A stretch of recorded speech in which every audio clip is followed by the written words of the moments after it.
kufunga hoteli hizo, bei ya stima inakuwa ni sababu kubwa kwa nini biashara leo hii ndani ya Malindi, na niko na imani katika Kenya nzima, inakuwa ni shida kufanya biashara kwa sababu ya bei ya stima.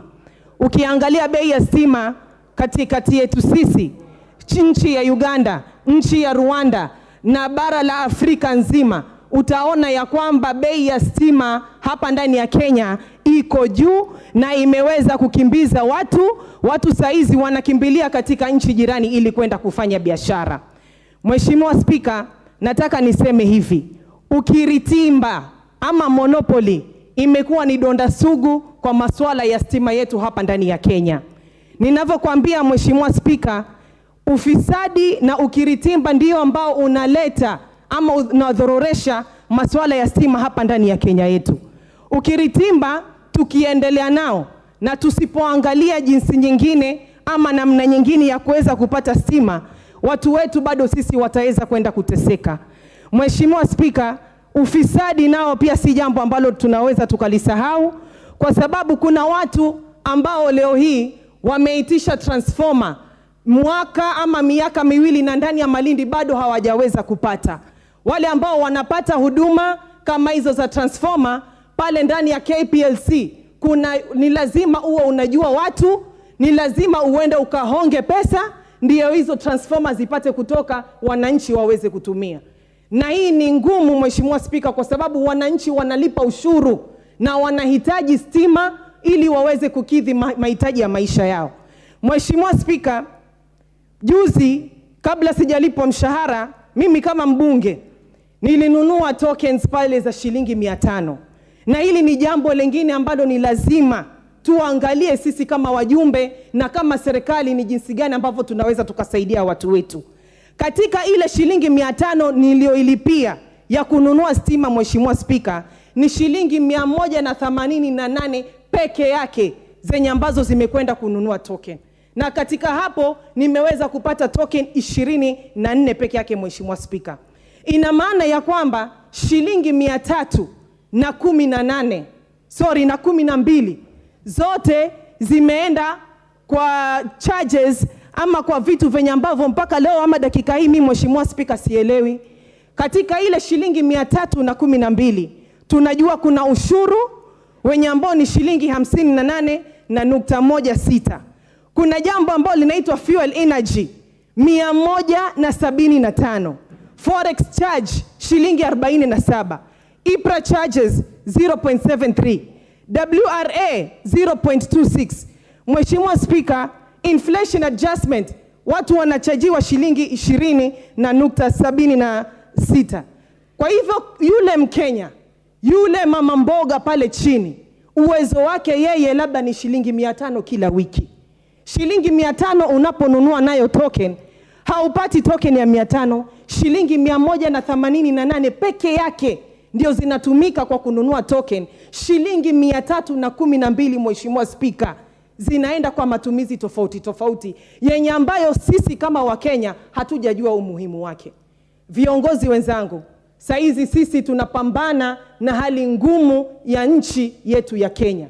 Ni lazima tukae pamoja, tuweke vichwa pamoja, tuangalie ni jinsi gani venye ambavyo tunaweza kunasua watu wetu kwa hizi shida zenye ambazo wanapambana nazo Mheshimiwa Spika.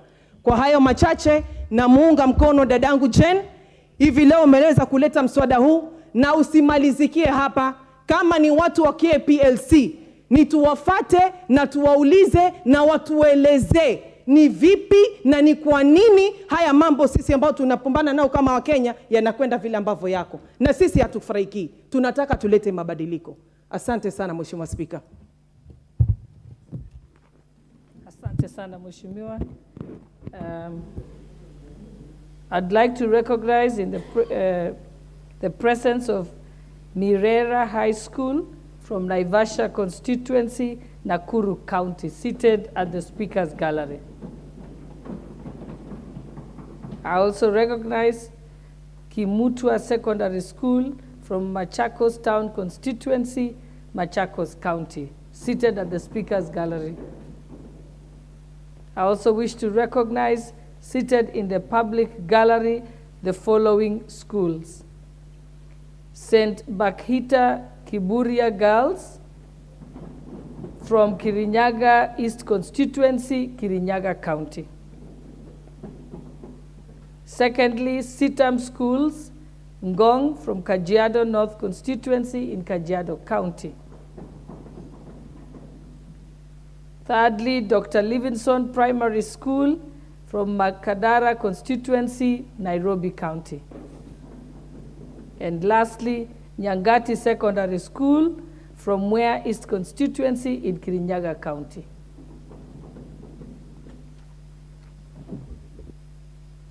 I think the time for debate is now over. It was 55 minutes.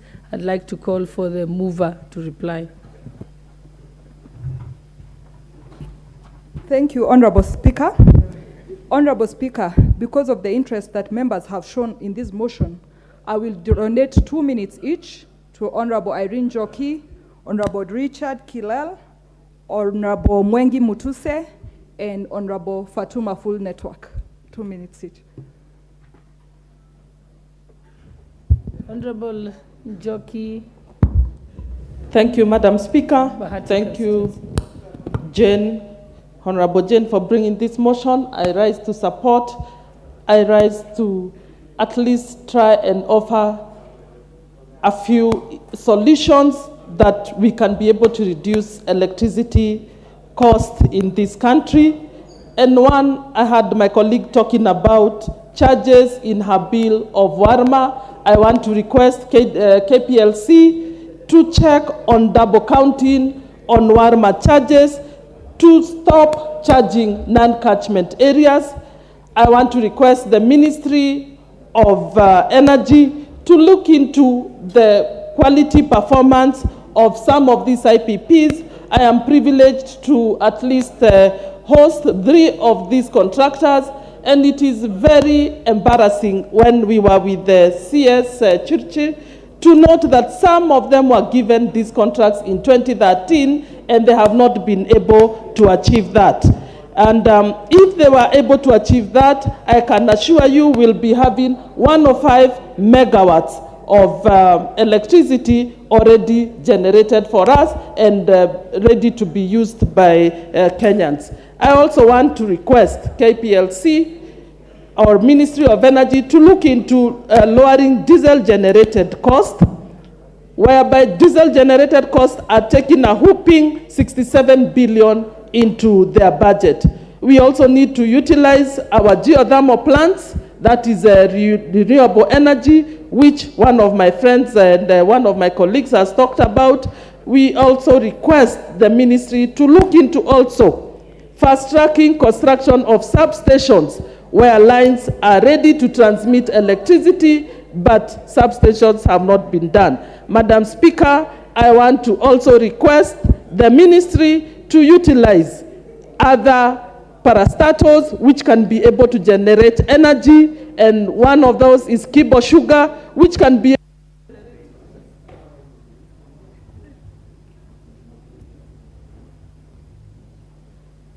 Honorable Kilel, I think you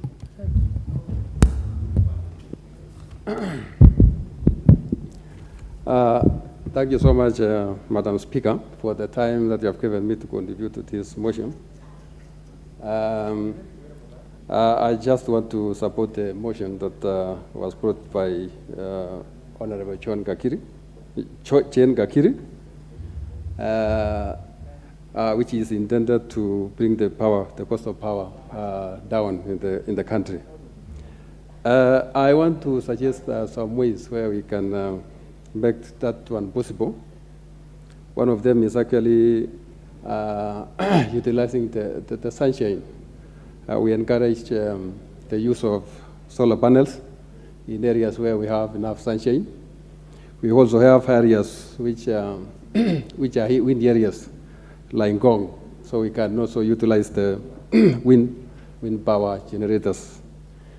We can also make the cost lower, maybe by renegotiating the cost of purchase of power from the independent power suppliers, which we can make it lower so that we can transfer the benefit to the citizens of Kenya.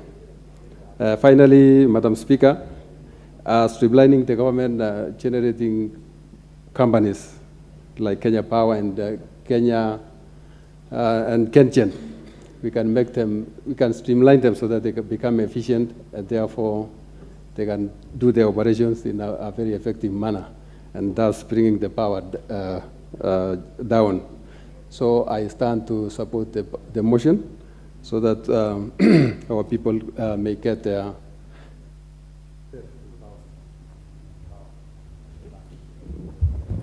The Honorable Mwangi Muturi. Mwangi Mutuse. Thank you, Madam Speaker. Mwangi Mutuse. Thank you, Madam Speaker, and thank you, Honorable Jen Kagiri, for bringing this motion and for donating part of your time for me to make my contribution. I will make my contribution specifically on 3 issues. Number one, due to the as we look at the high cost of electricity, let us also look at the high cost of connection for new customers. Because in my constituency, I have seen customers, somebody has built a new home, the home is costing 400, 500,000, but when you apply to be connected by Kenya Power, you are given a quotation of 1.6 million shillings. Where do you get that money from? So as the committee seeks to look at the cost of electricity, let us just not look at the bills, let us also look at the cost of new connections. This country has been treated to a policy that was called last mile connection, where people were supposed to pay 15,000 for new connections and were able to pay in installments, but that has not happened on the ground. So we need to look at the cost of installation. Number two, as we look at the cost of electricity, we also need to unravel the conundrum. Customers are saying, Kenyans are saying that the cost of bills is very high. But Kenya Power, that is charging them and we are paying them religiously, is also registering losses. Every other time their financial statements are saying the company is making losses. Where is the money going to? The simplest answer and simplest imagination by any fair-thinking person is that the industry, the energy industry, must have been captured by cartels.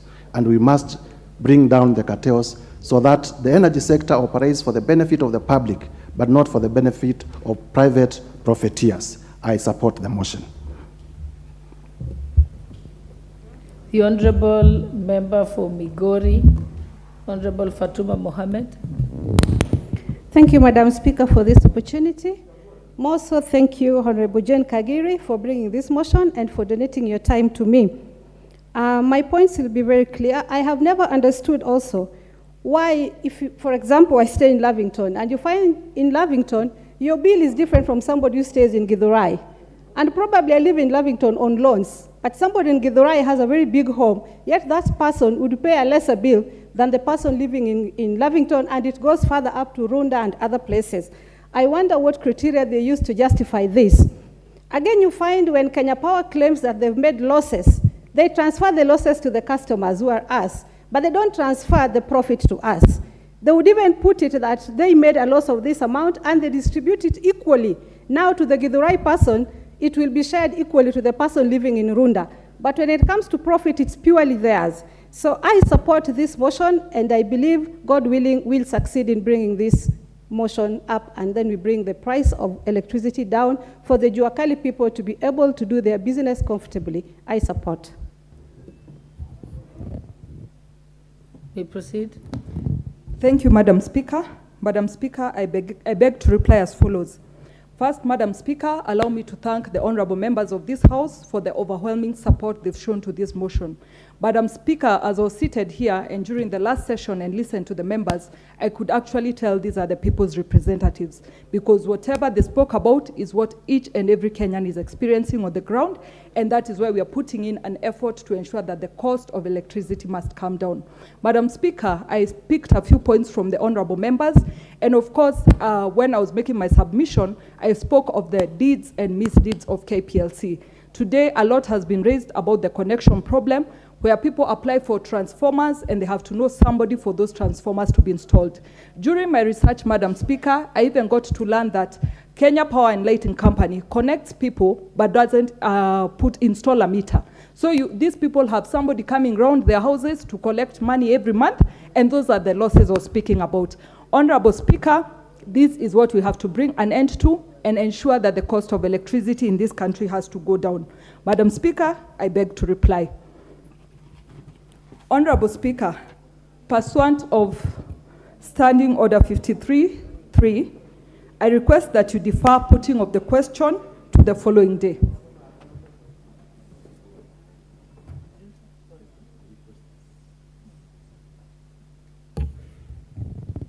Okay, Honorable Kagiri, your request is approved. Next order.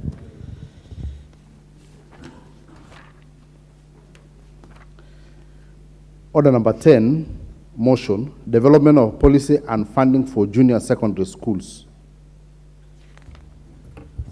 Honorable members, upon the request of the member, this particular motion is deferred. Order number 11, motion, establishment of a national cancer prevention and control fund. Honorable members, also on this motion, the Honorable Timothy Toroitich has requested for this to be deferred to the following week. Order number 12, motion, development and implementation of a child care program for children whose parents are in lawful custody. Again, this upon the request of Honorable Brighton Yegon, this particular motion is deferred to the following week. Order number 13, motion, national policy on the warming of school-going children. Honorable members, also upon the request of Honorable Mashua Waithaka, this particular motion is deferred. Next motion. Order number 14, motion, regulation of the betting industry. The Honorable Duncan Mathenge.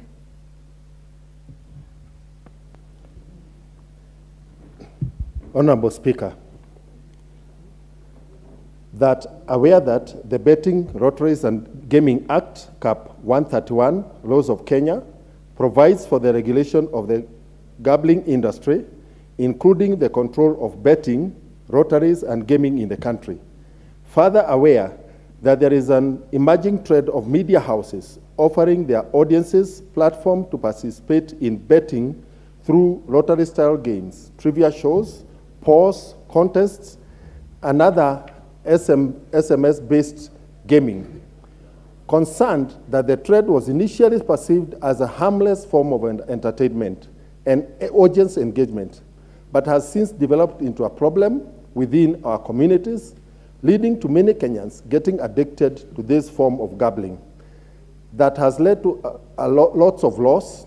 Further concerned that there are numerous negative effects of this trend, including financial ruin, family breakups, high truancy in schools, resulting in high school dropout rates, and in some cases, suicide, noting that these games target individuals who can least afford to lose money, mainly the elderly, the youth, and low-income earners. Cognizance that the government has the responsibility of protecting citizens from negative social trends, including gambling, and the proliferation of these games is a violation of the Betting, Lotteries, and Gaming Act.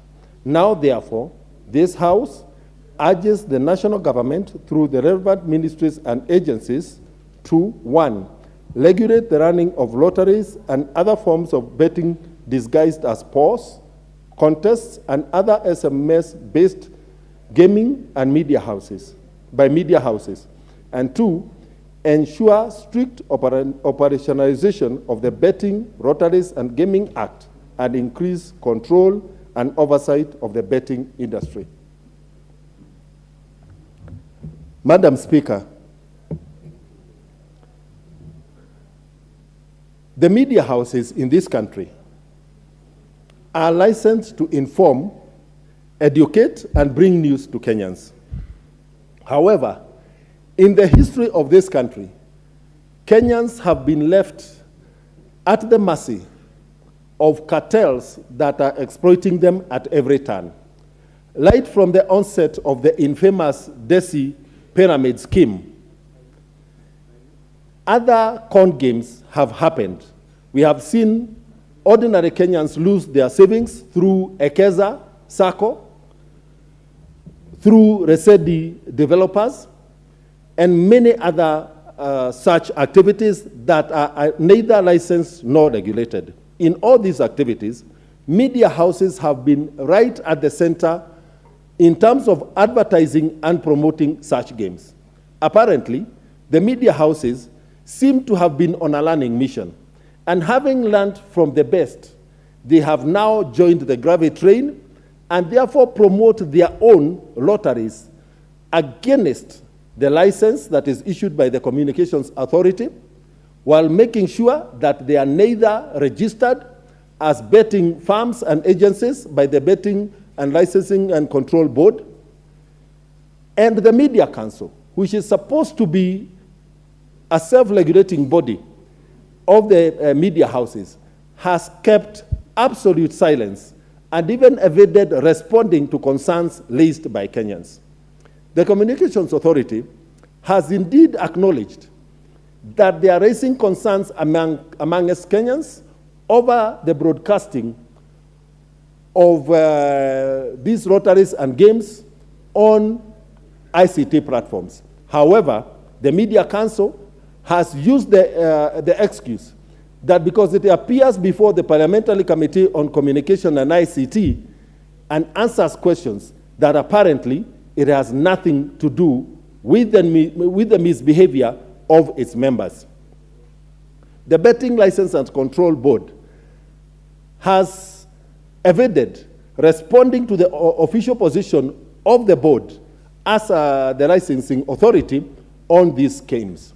It is therefore my opinion, Madam Speaker, that Kenyans have been left at the hands of each and every Tom, Dick, and Harry who would want to exploit them by luring them into betting activities. The media houses, 14 of them, are very notorious for this. Every hour, they advertise a pay bill number where Kenyans are supposed to send bets in the tune of 100 Kenya shillings, in the promise that they will win a windfall cash of 30,000, 300,000, 250,000, 500,000, and even 1 million shillings every hour. When this is compounded against the over 200 licensed radio stations, which are broadcasting in vernacular languages, it means that this game is being spread to every corner of our country in every native language. One of the media houses is reputed to rake in as much as 10 million shillings a day on these betting activities. The betting activities start as early as 6 a.m. in the morning and end at midnight. These media houses have registered pay bill numbers and until numbers with Safaricom, but none of the media houses is bold enough to register the names, the pay bill numbers in the names of the media companies. They are using very different names and individuals to register these numbers, Madam Speaker. It is therefore clearly a con game that the media houses are running on Kenyans. The Honorable Speaker is a biological male person, and is not intending to translate his gender. Thank you, Mr. Speaker. I stand guided and corrected. Proceed. Mr. Speaker, Geshisho FM uses a pay bill number 760202 registered under Win Lotto. Inoro FM, pay bill number 5668989 registered under Piga Jeki. Kameme FM, pay bill number 15571 registered Dumu Kenya Limited. Maisha FM, pay bill number 2038 Ridhisha Jamii Limited. Radio Citizen, pay bill number 38348869 registered Roto Chojo. Kas FM, pay bill number 77700 registered Roto. Muga FM, pay bill number 290063, registered Shabiki. Wemwaro FM, pay bill number 38348869, Roto Chojo. Shamge FM, pay bill number 5668989, Piga Jeki. Ramogi FM, pay bill number 348869, Roto Chojo. Mr. Speaker, it is clear that this is disguise. Why would a blood name in the broadcasting industry register a pay bill number under a different name? Mr. Speaker, the fact that there is no control in this game has left our secondary school children and our young people in tertiary institutions addicted to betting under the guise of quick cash. Some of them even use money meant for school fees in these activities. No wonder we have very high truancy rates in schools, absenteeism from schools, very high dropout rates, and even very high failure to complete education rates. Mr. Speaker, incidences of suicide that we have seen in the rise, especially the young people, and among family members, have a direct linkage to the financial ruin that families that can least afford to lose money are going through. It is important, Mr. Speaker, to note that this House, as a representative of the people, has a responsibility to safeguard the lives of Kenyans. We have a responsibility to ensure that the economic activities of certain firms are conducted within the law. Mr. Speaker, do these media houses pay tax under the same regime that betting firms are paying? Do they declare in their income statements to KRA that they are getting revenue from betting activities? My guess is no. It is therefore imperative that this House must stand in the gap and protect Kenyans from these negative activities. Media owners are the who is who in this country. They are billionaires. They can open casinos where we can go and bet. They cannot convert our airwaves into casinos and still fail to be licensed. Mr. Speaker, I submit and request the Honorable Kawajiko to second. Thank you, Mr. Speaker. Where is Honorable Kawajiko? I'll give him the mic. Thank you, Honorable Speaker, for giving me this opportunity so that I can support this motion being presented by Honorable Mathenge. And for sure, it is high time that we do something as the House and even as the government, because the number of people we are losing to betting, it is enormous. And we are trying as much as we should try as much as we can to regulate some of these media houses, because one of the jobs that they are doing is to, communicate. They have gotten their license with the Communication Authority of Kenya, but when you realize what they are doing behind the scene is to lure people into betting, Mr. Speaker.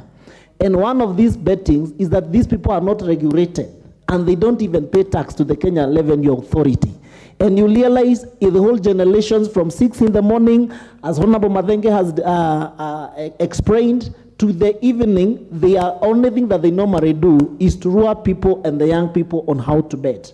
And sometimes because of lack of regulations, you realize, Mr. Speaker, that these people, they bet even 50 shillings, whereby the young people within our community can be able maybe probably to afford a 50 shillings to start betting. And when they induct millions of Kenyans and young people to betting, there is no way, there is no regulations or any form of knowing what are they supposed to do to make sure that they pick up the winners. So even the people that they purport to be winners, they are the same people probably that they have selected using their own means, and maybe probably through back the door, they're able even to correct the amount of money that this person have been able to win. So therefore, Mr. Speaker, we must come with the regulations and make sure that these media houses stop using the goodwill that they have with the public in terms of probably because someone understands a station like Kameme FM, a stations like Kinolo FM, because there is a lot of goodwill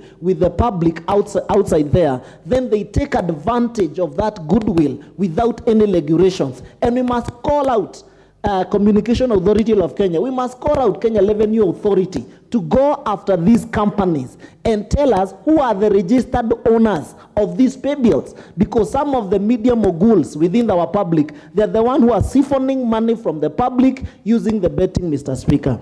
This has really played a major role with the young generation, because probably those people are not able to work because they believe if I bet with my 50 shillings, if I bet with my 100 shillings, I'll be able to win. This betting has totally damaged families, because at the end of the day, the kid is given money to, a student is given money by the parents to go to their school, to go to pay for school fees, to go to pay for the exam. And because they believe that probably after you have made your bet to these stations, you'll be able to win maybe 130,000 shillings or so. At the end of the day, they start doing that. And after the results are announced and probably the student is not a winner, you realize that these people are not able to go back to their family, and even this young generation commit suicide. Therefore, Mr. Speaker, we are calling out the Kenya Revenue Authority, Commission of Authority of Kenya. We need to establish, even the Attorney General should come out and tell us who are these owners of these companies that are playing these betting activities within the media houses. If the work of the media is to air out or to do the media part of it, then they should leave the betting to be left to the betting and control and licensing board, so that they can be able to license those people who are doing the betting. We have raised these questions. I have also raised a question in the floor of the House. We never got any questions. We never got any answer from the Communication Authority of Kenya, and therefore I think it is high time we now move this motion, make sure that we are able to bring these people from the locus where they have hidden themselves, who are these serious cartels that are playing with the minds of Kenyans within our republic, Mr. Speaker. These media houses, Mr. Speaker, they have, there is no way, and you realize that they target very small people and poor people within our community. You realize that 50 shillings or 30 shillings is something that maybe probably majority of our people within the community can be able to afford. But when you do it accumulatively, you will realize that these media houses are making a kill out of this betting, probably 10 or even 20 million within a day. But the amount of money that they are telling the people that this is the person who won, it is less maybe probably than 100 or 200,000 shillings. There must be law, there must be a regulation. We must come up and call these people out and now start making sure that they are regulated, so that if they declare that they are going to release certain amount of money after paying taxes, after paying the winners, and how they pick up even these winners, Mr. Speaker, is questionable. You realize part of the family members of these cartels, they are the one who probably wins, because there is no way you can be able to verify who is the winner, because they are using the radio station, Mr. Speaker.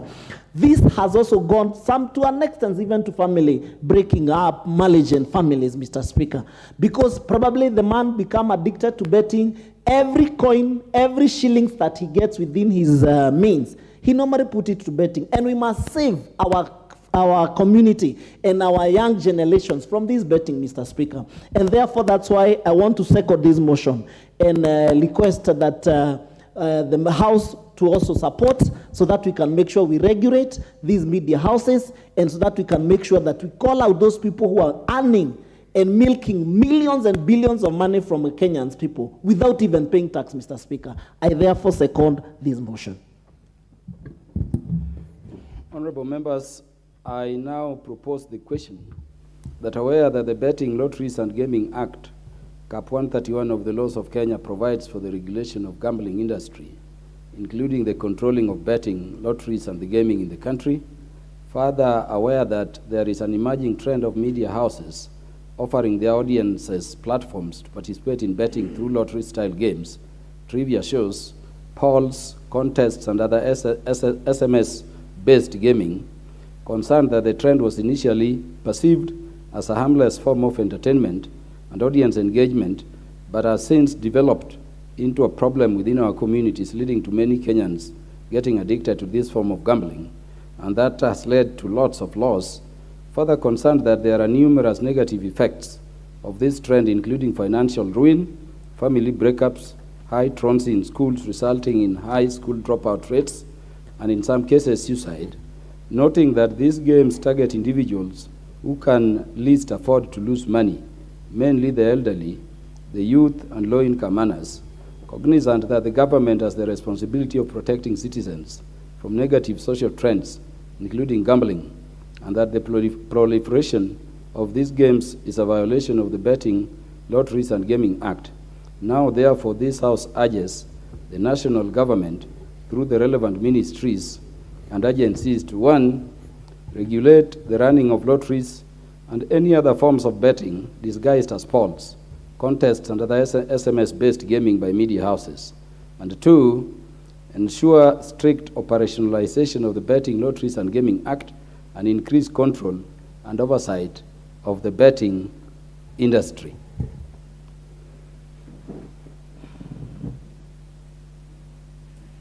The Member of Parliament for Mombasa County, the Honorable Zamzam Chimba. Asante sana Bwana Spika. Niweze kupongeza Mheshimiwa Mathenge kwa kuleta mjadala huu leo.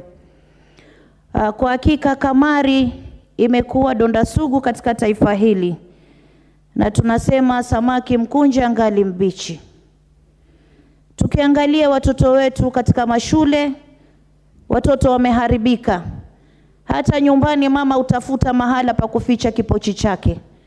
Manake watoto kufuatia kuona kwenye matelevisheni, kusikia kwenye maredio, kwenye mitandao, watoto wa skuli wameingia na wamezama katika kucheza kamari. Sisi Waislamu katika Qur'ani imekataza na imeharamisha kamari.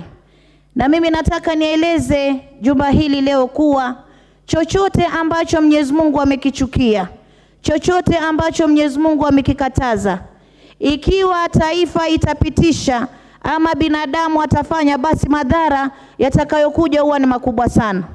Na mimi napenda kushukuru Mheshimiwa Mathenge kwa sababu amefunukiwa na ameona kuwa kamari imekuwa na madhara makubwa katika jamii kuliko faida. Na ningependa kuelezea vyombo vyetu vya habari. Mambo mengi mnatuelezea mazuri, kuna mambo mengi mnatufunza mazuri, tunawapongeza sana. Lakini kwa hili la kamari tunawaombeni leo tuweze kulipinga kabisa kabisa. Manake utaona kuanzia saa 12 asubuhi mpaka saa 6 usiku ni mambo na masala ya kamari ambayo yanaweza kuonyeshwa kwenye matelevisheni na kusikizwa kwenye maredio. Wazee tena wanaosifika wamezama kwenye kamari mpaka wengine wameuza mashamba, watoto wamekosa urithi.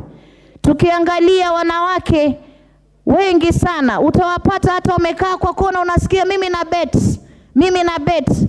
Lakini huu ni wizi wa dhahiri kutoka katika hii industry. Ni wizi wa dhahiri kwa sababu wao wanatengeza mamilioni, lakini Wakenya wanaolengwa na kamari ni wale Wakenya wanyonge ambao hali zao ni duni. Pengine ameenda mjengo, leo anaingizwa kwenye kamari, anaona leo nimeshinda shilingi 200, wacha niongezee nitashinda 500. Pengine siku hiyo amepata 10,000 katika mjengo, anaeka yote kwenye kamari, pesa zinaenda zote, wapata mtu ameamua kujitia kitanzi kwa sababu hali si hali katika maisha. Na ingekuwa ni uwezo wangu, na mimi nasema kama kiongozi katika jumba hili, mimi ningeweza kupinga kamari kabisa katika taifa hili. Tusiwe na mambo ya kamari kabisa, iwe kwa mtu mzima, iwe kwa mtoto, yote ina madhara kwa sisi sote. Kwa hiyo ingekuwa ni uwezo wangu Bwana Spika, mimi ningeweza kukataa kamari kabisa kama vile Mwenyezi Mungu na ninakataa mimi kama Mama Zamzam, kama Muislamu. Ninakataa kwa sababu dini yangu hairuhusu kamari. Na mimi nawaombeni viongozi mlioko hapa, ili jambo tulikataa kabisa. Kuna mambo mengi sana ya kujenga taifa. Mvua imekuja, jamani, hizi pesa zinazochezwa kamari tuziweke kwenye mashamba, tuweze kulima mashamba, tuweze kuvuna chakula, wananchi wanakufa na njaa, tuweze kuwekeza kwa vitu vya maana. Tuache kuingia kwa vitu ambavyo Mwenyezi Mungu amevilahani. Na ukiangalia watoto wa skuli, na mimi nawahusieni na wazazi kule nyumbani, waangalie watoto wao. Hii mambo ya kumpa mtoto simu, mtoto ni mdogo unampa simu, ndio maana anaingia kwenye zile sites ambazo zinamuonyesha wapi atacheza kamari, na huko anaingia katika wizi. Tutakuwa tunaua watoto wetu, lakini hatutibu pale mahali ugonjwa unaanzia. Wizi huanza na mchezo wa kamari, mwisho mtu akaingia akawa jambazi sugu. Kwa hiyo mimi katika taifa hii, mimi naomba na wizara husika. Jamani, kama kuna wizara inahusika na betting, mimi nasikitika sana, kwa sababu ingekuwa ni wizara ambayo iko kinyume na betting, wizara ambayo inakataa betting, wizara ambayo inaangalia wapi kuna chezo kamari, ni kasino, ni pale nyumbani, ni pale kwa TV, sijui ni ile ambao watu tunaona wapi, ile ambao hata mimi nishawahi kuingia nikiwa mdogo, lakini Mwenyezi Mungu aniswame. Ndio hapo nawaambia watoto huwa wanavutwa. Mtoto huwa anavutwa, na hii inakuwa kama vile addiction. Mtoto anashindwa kusoma, mtoto anakuwa amepotea njia, tunapata jamii inaangamia. Kwa hiyo mimi na support na naunga mkono mjadala huu wa leo, na napenda kuambia serikali, hali ya maisha ni ngumu. Tuache mambo ya betting. Zile pesa zinazoingia katika betting, tuangalie tuweza kufanya namna gani sisi tukainua uchumi wa taifa. Stima ikarudi chini, bei ya maji ikarudi chini, bei ya chakula ikarudi chini, kuliko kupoteza pesa kwa vitu ambavyo havina maana. Na mimi naelezea serikali, wakati mwingine waweza kuona unakusanya ushuru, unakusanya hapa na pale, kumbe unachukua laana wewe unaiweka katika taifa yako. Ikiwa Mwenyezi Mungu amekataa kamari, basi ni dhahiri shairi kuwa serikali nayo pia iweze kupinga kamari. Sisi tunasema serikali ipinge kamari kabisa, hizi pesa ziweze kupelekwa kwa mambo ambayo ni ya maendeleo. Na mimi nafuatilia sana, kuna watoto ndani ya Mombasa County wameingia katika kamari. Watoto unawapata badala ya kwenda skuli wamekaa vichochoroni, bagi kwa mgongoni, lakini yuko na simu. Wazazi wangu wa Mombasa County, janga hili la kamari ni janga kubwa, japokuwa halionekani. Leo mtoto atakuletea 500, mimi napata hizi na beti, napata hizi tununue mboga. Wewe mama unapokea, lakini jua unamweka mtoto wako kwenye matatizo. Kesho atafungua kabati lako, atatoa dhahabu zako, atakwenda kuuza ili aweze kupata pesa za kufanya nini? Za kucheza kamari. Kesho kutu atafungua mlango wa jirani, ataangalia kipochi chake, atachukua, ataenda kucheza kamari. Siku inayofuata atakwenda kuvunja bank. Unampata kwenye kasino, manake wale wa kuvunja banki wakishamaliza shughuli zao, huwa wapata kule kwenye kasino watupa pesa kama njugu, manake hawakuzifanyia kazi, hawajui uchungu wa pesa, na yote yatokana na mambo ya kamari. Kwa hiyo Mheshimiwa Spika, nafurahi leo kupata mwanya huu wa kuweza kupinga kabisa na kuweza kusupport mjadala wa Mheshimiwa Mathenge. Mwenyezi Mungu akuweke Mheshimiwa, ni katika mijadala ya nguvu sana katika jumba hili leo, ni katika mjadala mkubwa sana katika taifa hili, ni donda sugu ambalo lilikuwa limefumbiwa jicho na leo tunaliangazia, na uhakika na nyinyi waheshimiwa wenzangu mtaweza kulitilia pono na tuweze kulipinga ni hii mambo ya kamari, na hasa katika matelevisheni yetu. Nyinyi ni wazazi mnaotangaza, nyinyi mna watoto, tunawaombeni mambo ya kamari kwanza tuanze kutoa katika vyombo vya habari, kisha tuweze kuimaliza na sehemu nyingine yote. Asante sana Bwana Spika. Thank you very much. Honorable Mathenge, Parliament under Article 95 resolves issues of concern to the people. When a motion says, and this I'm raising with all honorable members, that this House urges, what are we resolving? I thought we should, begin crafting these motions in a way that will make the resolutions of Parliament actionable. I mean, when you say the House urges, beyond talking what do we achieve, I think it is something we should look into as we deliberate upon this motion and as we deal with other matters. Is Honorable Musa Sirma in the House? Honorable Joanna Ngeno is certainly not Honorable Musa Sirma. Honorable Farah Malim, former Deputy Speaker, you want to contribute?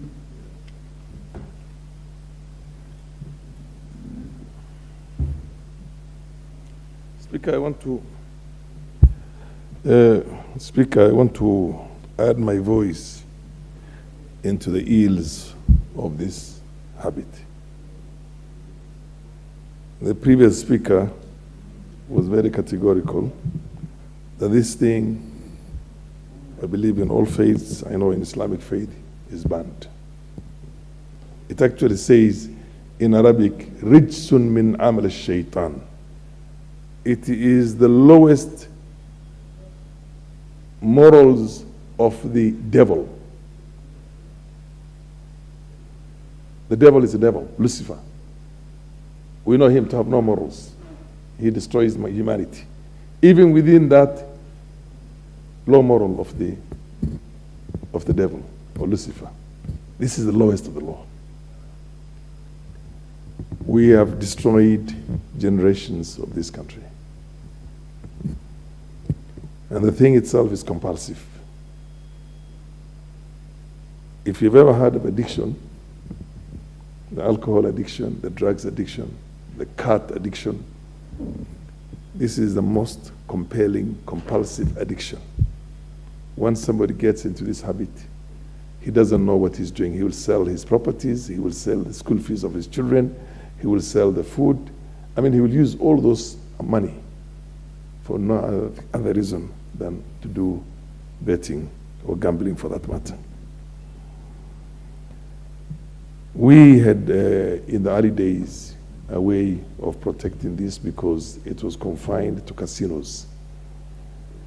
And casinos were presumed to be the places where the rich people go and look for these services. And the government stood to make a little bit of money out of it. But now, because this thing has been liberalized to the extent in which you can bet 10 shillings, it has come to our homes. A country that has, I think, 67% of its own population living below the poverty line, where poverty is so widespread. But the media, we have become so powerfully savvy that we have one of the highest numbers of per capita access to mobile services. Highest, one of the highest. I believe on a per capita basis, maybe the highest in the continent. We have this, our children and everybody has access to this through the mobile phone. And because that access is there,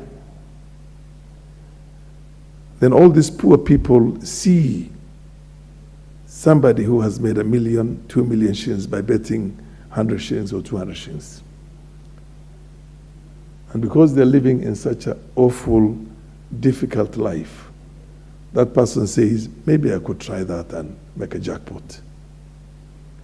And that's how gambling feeds itself progressively. It continues that way. Eventually, you become addicted to it, and you actually steal to gamble. Not only do you use everything that you had yourself, I remember way back, many, many years back, there was an Indian gambler who had misused the last coin for his family. And you know, Indians have a culture in which the father pays the dowry for the daughter to get married. I think he went and took a loan to get his daughter married.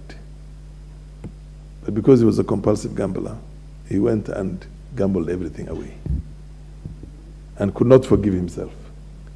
He chopped off his own right hand. It was in the media those days. So I think what we need now is a very powerful government regulation in this. The school dropouts are there. The low grades are there. The truancy is in so what do you call widespread, that quite often when you're called by somebody who's calling from a school and tells you that he can't pay the fees, ask him to give you the numbers of the parents, his own parents. Maybe the fees was given to the child, but because he has gambled it all away in one way or the other, then they have to look for other places, like, look for CDF. And you get occasionally and ask the parents and tell them how much money was given to this child. You realize that that child is playing games. We end up paying their fees straight to the schools, but nonetheless, this thing has had an effect across the society. Across the society. It is now happening even in villages, in the rural areas, in the very backward rural areas. Backward in the sense that there's no infrastructure, there's very little to show off for purposes of government services and other infrastructures. But still, because they have this smartphone, you find a young person who is in school or in college who has a problem raising 10,000 shillings or 5,000 shillings, even for the fare to get to the institution, even if the CDF had to pay the rest, but has got a smartphone that costs about 60,000, 70,000. And one of the things that is really feeding into these things is this kind of very, very bad behaviors. I also agree with the Speaker very well that Member of Parliament for Nyeri, I think the urging element of it is, in my opinion, I'm sure you're trying to look for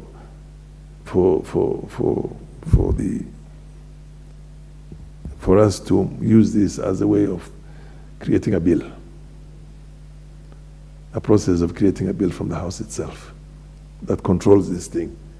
And that's, in my opinion, one area. I'm happy with the way it is, but as the Speaker said, maybe you should have done a bit stronger than that. But nonetheless, don't leave at this stage. Proceed on and make sure that the bill is in place. If you need my assistance or you need the Speaker's assistance, we'll be willing to help you on this, because we really need to bring this country's future generations into certain sanity. This is a country in which, in the past, we used to say, in all societies, that the mothers and the women folk and the female gender in this country are the ones who are carrying the burden of this nation. Because you give a man money and he can use it for miraa, he can use it for drinking, he can use it for whatever he has to use it for. But you give a mother money, she takes it to her children. But if you bring this betting to the mother in the house and she decides, I'm suffering so hard, but maybe I can put in 100 shillings in here and have a chance of making 1,000,000 shillings. Out of that desire to try and better the lot of her own family, she could easily get sucked into this compulsive behavior. And that also has got a problem. So this thing is, even the safe areas that we had before, our women folk and the mothers of this country were the ones who are holding the families and holding this nation. I can tell you where I come from. 70% of the people taking care of children and sending them to schools are women. Now, if that is going to again be embedded through this, we then have nothing. We then have nothing, because I haven't seen in my lifetime 10 women who chew miraa, but I've seen probably 500,000 people who chew miraa who are men. You probably see women who are drunkards, alcoholics, but there's so many schools when you compare them to overall numbers. And then you look at all the families and the households here, how they've been taken care of by the female gender. Now you take this into that. This is already also craving or creeping into that. Very few safe zones that we had before. So the whole nation is going to be destroyed, in my opinion. So I think worse than kumi, worse than miraa, worse than any of those social, ills that we had before, this new phenomena which is imported from outside, by the way, it comes from outside the country, which has come from outside the country, This, we have got to tame it in the soonest possible. Thank you What is very out of order, Honorable Ndiki? Mr. Speaker, sorry. I would like to ask my very good friend and senior to give us statistics proving that Miraa is a bad substance. Because you have demonized Miraa in 3 of your statements. Please provide statistical evidence to prove that Miraa is entirely, if you misuse something, that does not mean that something is bad. Yeah, Honorable Farah Malim, were you still contributing or you were done? I was, no, just before I was done is when, but then you remember there was way back, there was a matter that was raised on this floor of the House, in which Martin Shikuku said Kanu is dead, and then Serenoi said there's no need to substantiate the obvious. I say that there's no need to substantiate the obvious, but if you want to see all those body of what you call research that was done, including this thing being banned in all the developed world, Miraa is banned in Somalia, in what do you call in Tanzania, it is banned in Uganda, it is banned in South Sudan, it is banned in all these countries. The only country that is not banned, I can agree with you because you come from a Miraa growing zone. But tell me, go back to your own self now in real sense. And Speaker, can I take 1 more minute? 1 minute before I... You know, the procedures of the House do not allow a member to stand on a point of order to reopen debate for a member who has concluded. Yes. No, and that is what you are doing with Honorable Ndikiri. I was just before I concluded. You will have 30 seconds to do so because members want to contribute. Okay. And it is on the all developed world. Go with Miraa right now to Saudi Arabia. You'll rot in jail for the rest of your life. It's actually life imprisonment. So Miraa is a very bad thing. It has destroyed your own people. Even the Miraa growing areas, children don't go to school, and you know that very well. But I know you will get some few votes because of this. But let me tell you one thing. Farah Malim and Honorable Ndikiri can persuade themselves on those issues beyond this motion. The Honorable Joanna Ngeno, MP for Emwadikiri. The Miraa debate is very interesting, Mr. Speaker. I had not known what kind of substance it is, but I was also thinking I could do it as a commercial farming. But now my brother here, the Speaker, who is our senior, has condemned it. But anyway, Mr. Speaker, I wish also to make a contribution of this particular debate. And like you've said, there were 2 motions. This one and another one which was dealing with the electricity, the cost of the electricity, which was actually urging the government. This one also is urging the government. I really wish, if you look at the contributions made by members, especially on that debate, that motion which was dealing with electricity, when you look at the contribution made by members, very substantive, very concrete matters that were discussed in that particular motion.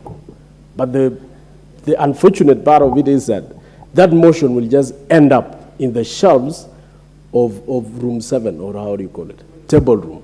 Same case with this one. So I really, really want to take the advice of the Speaker that members, when you look at these very fundamental motions that we bring to the House, which are very fundamental, like this one, let us turn it into a bill. Let us go and rewrite it into a bill so that we use the debate of this House, the contribution by members, to enrich that legal undertaking that we are going to do. Mr. Speaker, I thank you for that very serious advice. Otherwise, Mr. Speaker, this idea of betting, I remember we did a very serious debate in this House last year in the last Parliament, especially on betting companies, which one of them was even SportPesa. Mr. Speaker, it was a very serious debate, and heads rolled. And I remember very well, Mr. Speaker, that so many betting companies were removed. They were banned. Their licenses were withdrawn. Mr. Speaker, the same reason that we are discussing here today were the same reasons that we used at that particular moment to withdraw licenses of particular betting companies, which were actually destroying our generations. Mr. Speaker, I've heard the Deputy President of this country talking about illicit drinks, which is actually almost removing a whole generation of young men. Mr. Speaker, the same situation is happening with the betting companies, Mr. Speaker. The betting game in this country, Mr. Speaker, is actually also destroying almost a whole generation, Mr. Speaker. Even students who are in school, they don't even, they don't even take time to read anymore. Because their minds, they are waiting for the results, either in the radio, either in TV, either in their phones, whether they have won or not. Mr. Speaker, on personal level, or even on our capacity as members of parliament. But, Mr. Speaker, there has been a lot of demands by these students, either those are in the universities or in colleges or in secondary schools, asking for some money, which of course we cannot substantiate. We do not know whether that money goes to school, but they will tell you today they want this particular amount of money. Today the school wants this particular amount of money. And it's not big money, 500, 1,000, Mr. Speaker. So, but since we have learned that these monies, most of 80% of these monies that we send to these particular students don't go to school. They go to betting.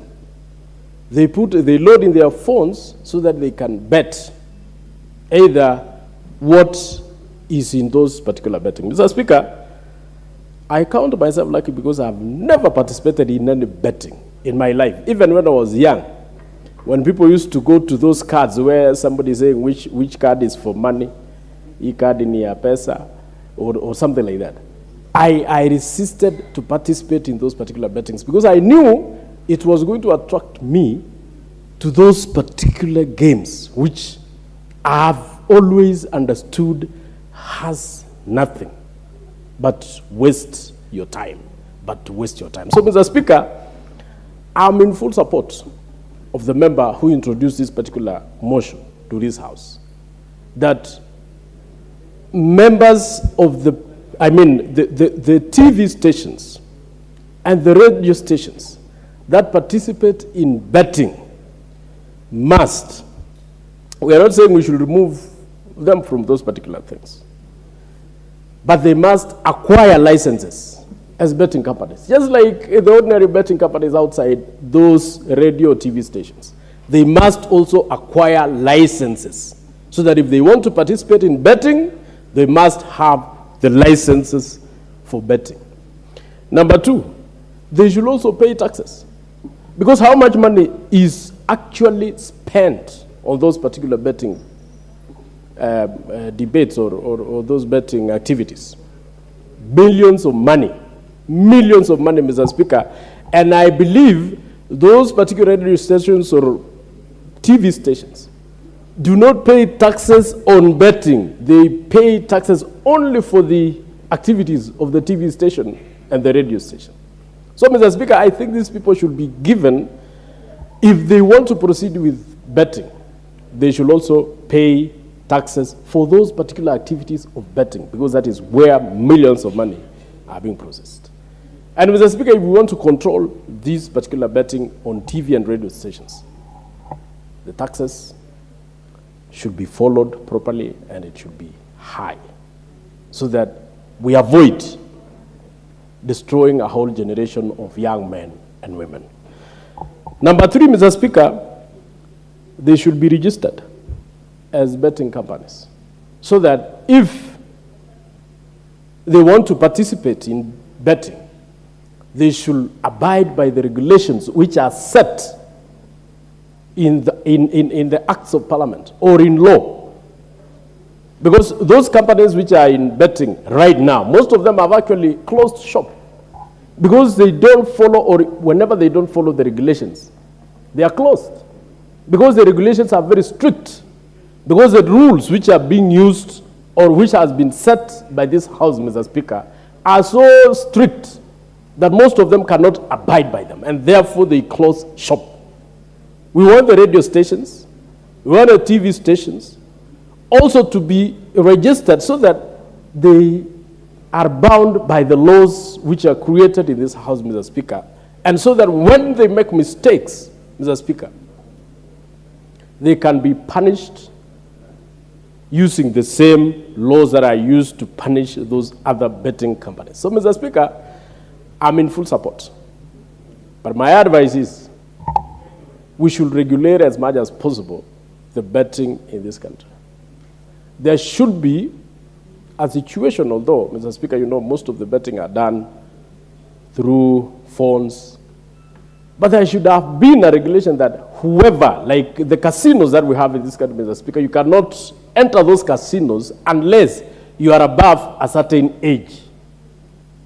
That was a very good regulation, Mr. Speaker. But nowadays, people don't go to casinos. They have casinos on their phones. So how do we regulate the participants in this particular betting? Because nowadays, people participate, whether you are 12 years, as long as you have known how to use your father's or your mother's phone or your brother's phone. You can Google, you can do whatever you can do. Mr. Speaker, my mother is over 90 years old, going around 100. But she has a phone.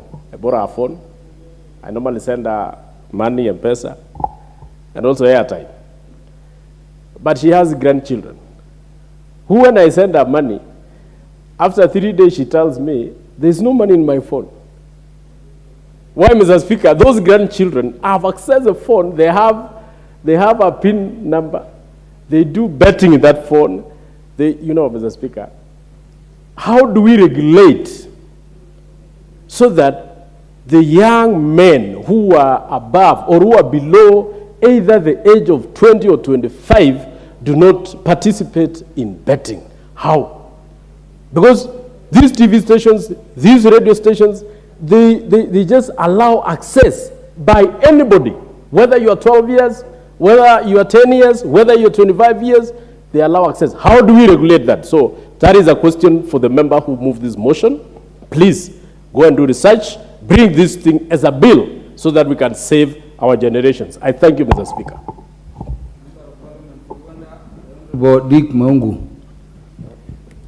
Thank you so much, Mr. Speaker, for the opportunity given to me to give my contributions on this important matter about betting in this country. Mr. Speaker, I will also wish to appreciate my good brother, Dr. Mathenge, for a well-thought bill on how we can regulate and maybe bring some order on betting in this country, Mr. Speaker. We have had for a long time betting companies do their business in this country. And these betting companies for long have been regulated by well-structured laws that govern the way they interact. But the mushrooming of some small betting companies, courtesy of the FM stations we have in this country, has resulted to abuse and to some extent, Mr. Speaker, an exposure to a vast majority of our people. The members in this House may not be culprits in this scheme of betting, Mr. Speaker, but betting, just like alcoholism, betting, just like pornography, is very, very addictive, Mr. Speaker. And there's no way, as a country, we can allow the vulnerable people in our country to be exposed, to be used, sometimes to be, they are so much exposed, Mr. Speaker, because these radio stations have a platform through which they interact with their followers, they interact with the citizens. And it is through this platform, Mr. Speaker, that these betting companies have moved on to register. These radio stations have moved on to register betting firms that can easily be accessed, betting firms that can easily be able to induce, especially the young and the vulnerable people. This country suffers from great unemployment level. And the unemployment level is in the ages of 21 years to around 35 years, Mr. Speaker, most of whom are the youth. This group of people are very, very exposed. This group of people, Mr. Speaker, do not have a source of livelihood. They are almost hopeless because they find that they cannot secure stable employment. They cannot be able to secure a stable source of income. And because of the way the radio stations and these betting companies, Mr. Speaker, keep on inducing these people they give them some false hope that out of this betting, Mr. Speaker, they'll get some money. But the challenge lies whereby some of the people betting are very young people, Mr. Speaker, who end up using their parents' phone, who end up using the phones of their siblings so as to get some money, Mr. Speaker. And it is true, some of these companies give some small tokens to the said members who end up again pumping the same money in drugs, Mr. Speaker. Therefore, I stand to support this motion and request that the honorable member can research further and find, one, how do we structure the betting companies and the betting business in this country, because there's no way a radio station can today think of having a betting, being a betting company, having a paybill number which is not even licensed in their name, Mr. Speaker. KRA for some time has been chasing after how to raise money in this country. These people raised a lot of money. I keep on asking how much of this money goes back to the country as tax, Mr. Speaker, because we find that they'll be receiving so much shillings, as little as 20 shillings to 1 million people, Mr. Speaker. That comes to a lot of money. But I'm sure these pay bills which are not registered in the same business, Mr. Speaker, are a source of income to these people, and therefore this money is exempted from taxation, Mr. Speaker. Maybe the good member wish to dig deeper and find how the country benefits, how KRA has been able to net in these people, Mr. Speaker, and ensure that as much as these people are able to collect money, they are equally able to pay for the taxes that come from the same, Mr. Speaker.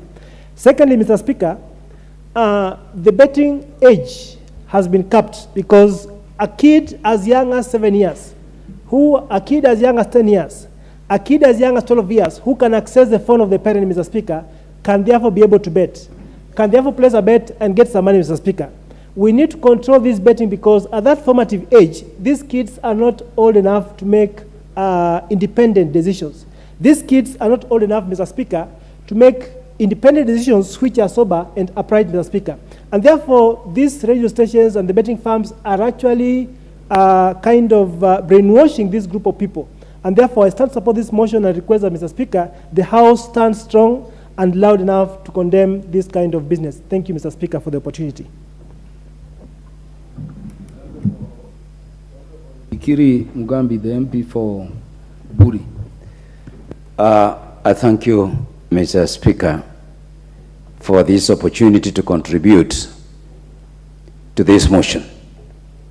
I want to thank my friend Maina for coming up with this motion, but just like my colleagues have said, there is something that is missing in this motion, in the sense that we need to have an implementation framework within this motion, such that we don't just talk, but we carry it forward for implementation. Mr. Speaker, my colleagues have spoken on the heels of gambling in this country. I had the great opportunity to be in Las Vegas in the month of January, and I saw a completely different world with the different people, but one thing that I picked is they are professional gamblers, and they are also professional gamblers who are addicts. And around all the premises where there is gambling, we always find people who are zombies, drunk, drug addicted, people moving backward instead of moving forward. They don't know the difference between the day and the night. Mr. Speaker, the gambling culture is seriously cropping into our lifestyle. Mr. Speaker, the other day, I came across a policeman. He was gambling while on duty. I walked into his office, and the first thing that he was doing was gambling. So it's something that is seriously coming up into our lives. We all know we have had cases of suicide in this country associated with gambling. There is an emerging thread of petty thieves among our youth stealing eggs, onions, and small things from their mothers so that they can get some money to buy illicit beer, drug, and bet.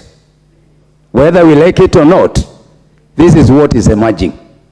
Mr. Speaker, there is increasing conmanship associated with gambling. And I'm sure many members of Parliament have fallen victim of this petty conmanship, because now people are borrowing 500 shillings so that they can go and do gambling. And this money is borrowed at night, meaning our children leave home and go at night into the gambling opportunity areas. Mr. Speaker, we have heard about broken families because of gambling. It's a serious matter in this country. And Mr. Speaker, I know of girls who have fallen victim of being pregnant after being lured into gambling dens. Mr. Speaker, we are losing homes to bars. We are losing homes to towns. Mr. Speaker, one of the things that this motion has brought forth is the element of tax evasion. And it has also brought forth the failures of the government in terms of registration of companies. That's the office of the AG and registrar of companies. It has fallen, the Kenya Revenue Authority has totally failed in tax correction because they keep on sneezing where members of parliament are doing a small business. But this brought daylight in television stations, in radio stations, yet KRA cannot go to those people until when members of parliament start making noise. I say this. KRA has failed this country. Some department of the government have failed this country. Some ministries have failed this country.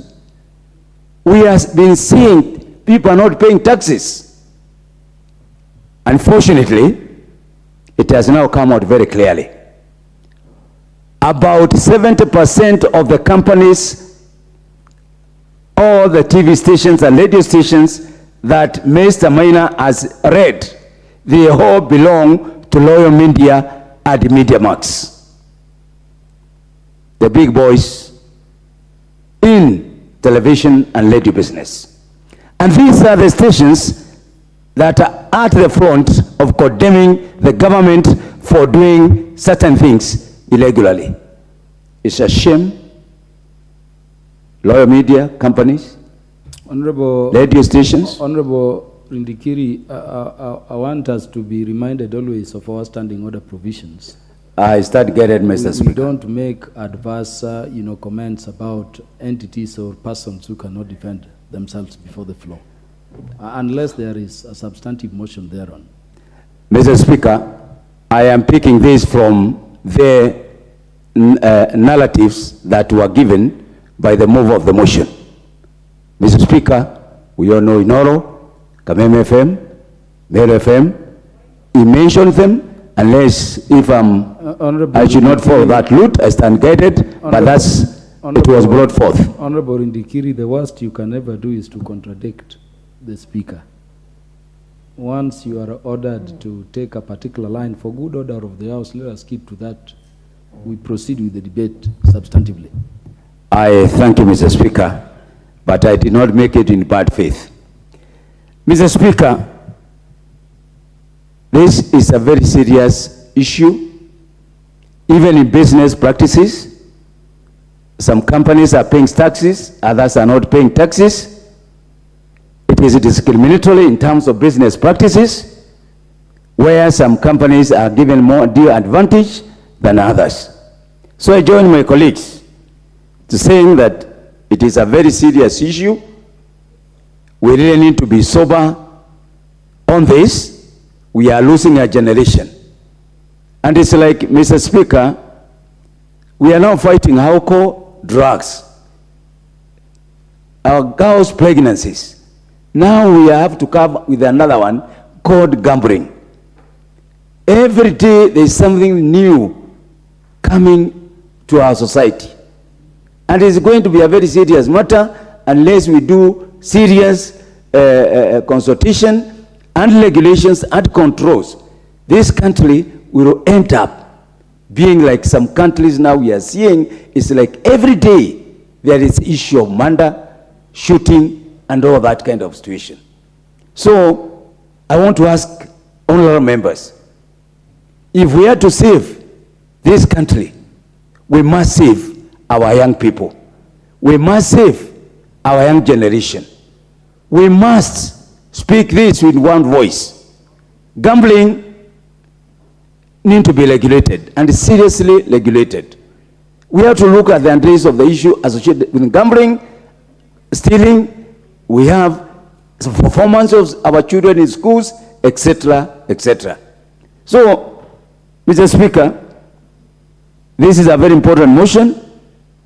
We really need to bring a lot of implementation concept into it, and I'm sure Mr. Maina will look at this. I thank you, because through this motion and many others, like the ones that we have been discussing this morning, we will be able to save our future generation. I thank you, Mr. Speaker. The MP for Kitutu Masaba, the Honorable Cliff Gisairu. Thank you, Mr. Speaker, for giving me the opportunity. And I would like to thank Honorable Mathenge for bringing such a motion to the floor of the House. Mr. Speaker, I will want to stick to the direction Duncan Mathenge Honorable, that is the Member of Parliament for Migori County. Do approach and enter the House in the manner we do under the standing orders.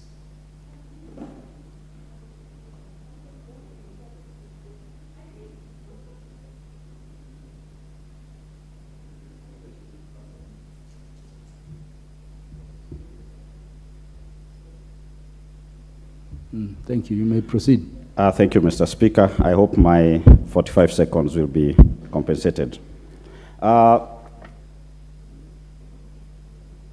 Mathenge is quite specific on what we need to address here. The betting through the media houses. Mr. Speaker, we need to ask ourselves, what's the role of the media in the society? It's to inform, educate the society. But now the media houses have given themselves a bigger role, which is to create wealth through gambling. The target audience of the media is usually very wide. It reaches every home. It touches the most vulnerable. And they use the most enticing language to make every person listening to feel like a winner. Mr. Speaker, when you look at the regulated firms that do betting, you find that they don't have the same leeway, because if it's sports, the gambling is at the peak over the weekend when the sports activities are taking place. This is not the case with the media houses. For them, it is Monday through Sunday, 5 a.m. to midnight. Every hour, they have a different brand of a promotion they are doing. They camouflage it as a promotion, as a way of trying to support business. But this is usually not the case. How many people win in a month? How many people gambled? Honorable Mathenge, I think if this comes to be in a bill, we also need to say, if they are regulated, there has to be the number of hours that any media house should be allowed to conduct this betting activity. Also, there should be a minimum amount that any gambler should use to play. The act of coming that you can bet with 50 shillings makes it so easy and so cheap that everybody thinks he can do it. The problem is, this person does it 10 times in a day. So they never see the impact until it's too late. So there should be, for media houses betting, there should be a minimum amount. If someone sees it's 500, chances are you will have very few participants. But if you make it 50 shillings, you literally have even a class 8 child taking the grandmother's phone and trying their luck. The media should be a mirror of society. They should not be the ones trying to show the youth that it's easy to get rich. The get rich mentality has gotten into our youths. Therefore, you find in the villages, they have the small radios following and knowing that in the next hour is my chance to get rich. But instead, they get poorer every day because the little they had, they gamble it away. The media should help us leaders to try and fix society. And what is going on right now is not exactly that. What are the returns? Does the media declare how much they make from these betting games that they conduct? Mr. Speaker, it needs to be that all media houses, a portion of the benefits they make from this gambling should be donated to corporate social responsibility. Because this is not their core business, so whatever they get should be shared with the society where they got that money from. We should see them building schools with the same name they used on that betting activity. So they should be compelled that whatever they get from these poor and needy people goes back, a good chunk of it goes back to these poor and needy people. We need to see them offering bursaries because no person of means gambles on these radio and TV stations. This is mostly by the most vulnerable of society. And our role as members of parliament, as the representatives of the people, is to ensure we protect these vulnerable people, so that the media, who should be our partner in developing society, does not lose traction and end up exploiting the very people we are supposed to protect. The tax laws should apply. They need to pay tax away from the media revenue earnings, and this should be made public so that it's clear to the poor people that while they gambled 100 shillings, someone at the end of the day made 10 million shillings. That for you to win, the chance is 1 in a million, which simply means you will never win. Once the youth know that the chance of winning is so slim, that the actual chance there is you will never win, then they will not gamble. Instead, they will use that money to start poultry farming. Keep some chicken. Do some kitchen garden. And use that money to develop yourself.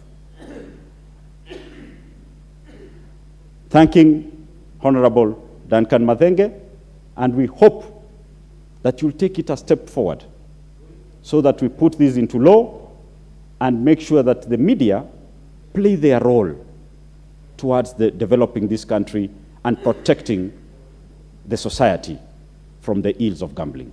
Thank you, Mr. Speaker.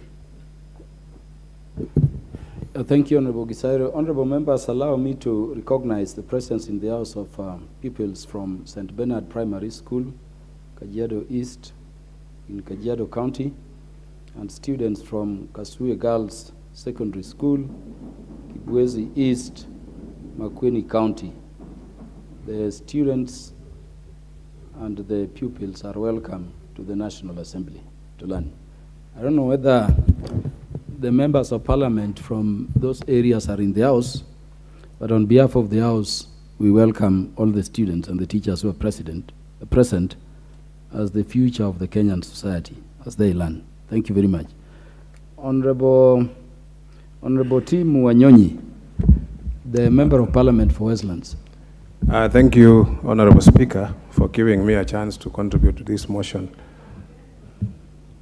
Honorable Speaker, this is a very, very important motion.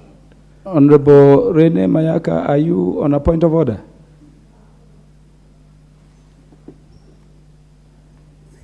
Thank you, Honorable Speaker. I just want you to also consider gender because you also know a lot about betting.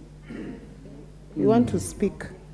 Thank you. I know you, Honorable Rene, said that following that determination of the Supreme Court, gender of people is no longer known. So I don't know when Honorable Tim Wanyonyi confirmed it does not belong to the gender you imagine. Honorable Tim Wanyonyi, proceed. Honorable, my gender is known, and I know I subscribe to the original creation, the way God created us, man and woman. Yes. Not the other people who are trying to bring in a third party, yes, which does not subscribe to nature. So Honorable Tim Wanyonyi is an African male adult. Yes. And so after he contributes, the other gender will be considered. You may proceed. Thank you, Speaker. Mr. Speaker, I represent an urban constituency, and this gambling issue, this betting, Mr. Speaker, is really, really affecting our society. You come these days, Mr. Speaker, they have created small machines, a size of an ATM machine, Mr. Speaker, which are placed in local villages. And you find boys and girls, they sneak in, go and play that thing. There is even no age limit. It is allowed, anybody can play. And that's why, Mr. Speaker, we must save this generation from this. This betting, Mr. Speaker, if it's not regulated, is going to create a big, big problem in this society. The current generation, Mr. Speaker, we are witnessing people thinking that hard work is not necessary. You can just go and gamble and win millions of money. And this, Mr. Speaker, is the biggest monster that is consuming our young people. And we must find a way to regulate this so that only licensed betting companies, Mr. Speaker, can do this business, and with strict regulation as to age and the people who can participate, and also the timing of how they do it.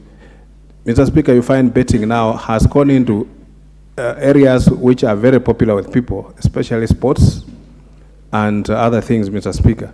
So that people now, even football, people don't watch football because they love football. They watch football because they're playing, they're gambling.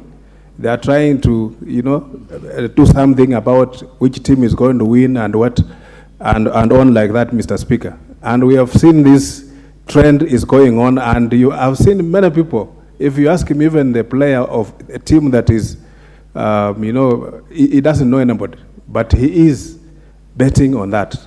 So we are just looking, Mr. Speaker, that this issue was even in this House in the last Parliament, and we debated it, and there was issue of raising taxes so that they can discourage them. But I don't think that is the issue, because even if we raise taxes, these people, they mint a lot of money.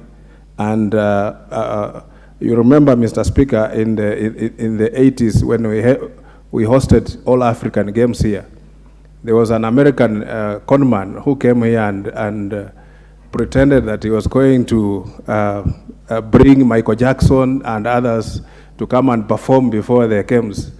And he collected millions of shillings, Mr. Speaker, and disappeared in a thin air. That the President Moi had to intervene and bring Franco from DRC Congo to come and save the situation. And this is, Mr. Speaker, we have seen foreigners who come here and pitch tent and do this thing of gambling. I don't know who licenses them, and use our media and all that. They drive it because they pay adverts in the media and all that, Mr. Speaker, so that they entice people, and people put money, and we have seen children who have even used school fees, and even just adults. A grown-up man who has taken a loan and go and start gambling, Mr. Speaker, and they lose and end up losing even their family property. So this is a very serious monster that we must control. And Mr. Speaker, I think this motion is very timely, and we need to follow it up and bring maybe a bill so that we can properly regulate this business in this country. Mr. Speaker, in other countries that are doing these things, they are properly regulated, and you don't see this thing being abused the way it is being done in this country. So I support this motion, and I believe that if we can regulate this thing, then we will be able to manage the affairs that go on, especially in our informal settlement, where people, and they target these people, Mr. Speaker, they target the poor people, because every shilling they have, they want to go and use it in this business. Somebody just imagining that he has 5,000 shillings and he can win 100,000, he can win 20,000. So he just goes and throw the money, and then they end up losing, and it becomes very bad. And this has ended up even ruining families, people committing suicide and on like that, Mr. Speaker. So I support, and I say thank you for giving me a chance to contribute, Mr. Speaker. Is the MP for Kitui West, the Honorable Edith Nyanza, in the House? If she is saying she should proceed immediately, give her the mic.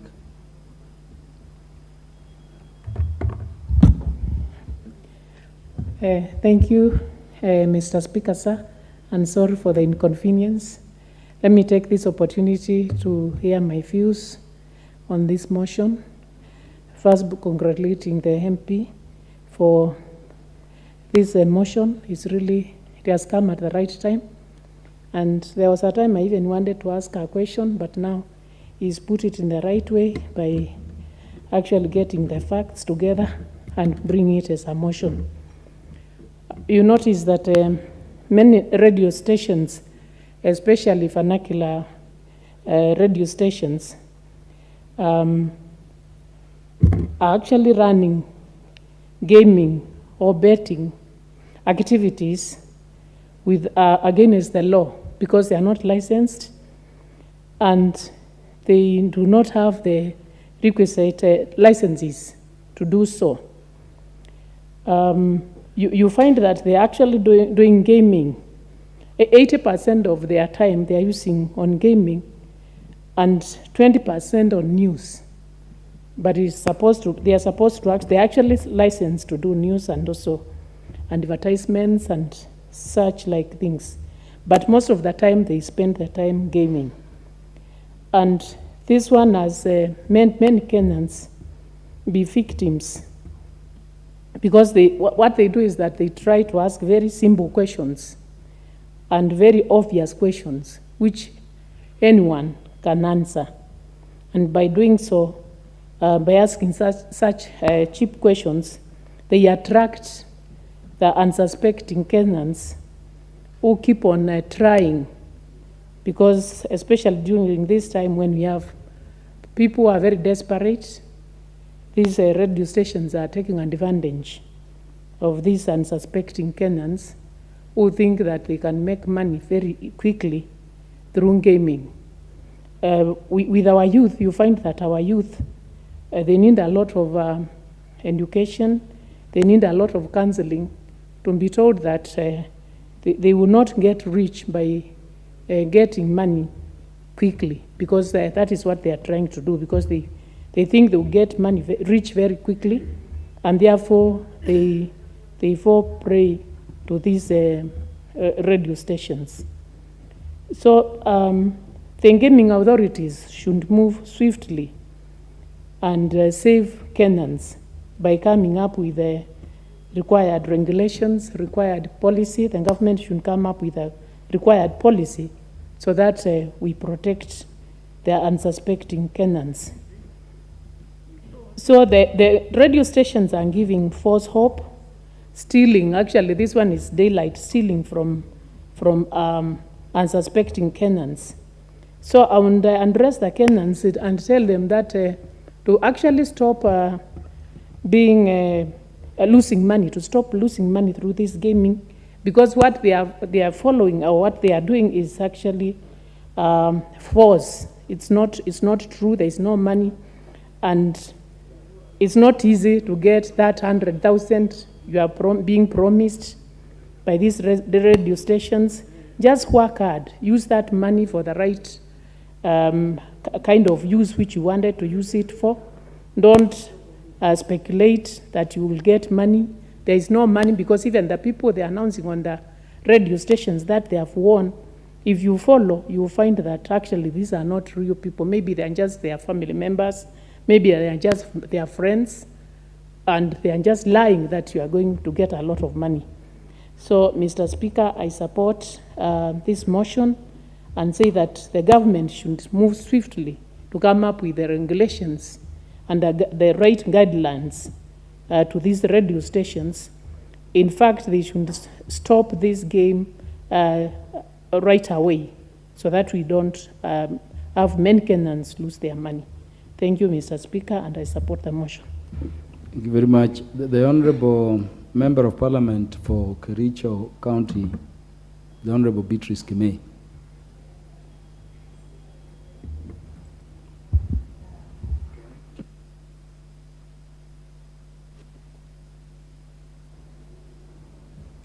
Thank you so much, Mr. Speaker, for giving me this opportunity to contribute to the motion that has been raised by Honorable Matenge.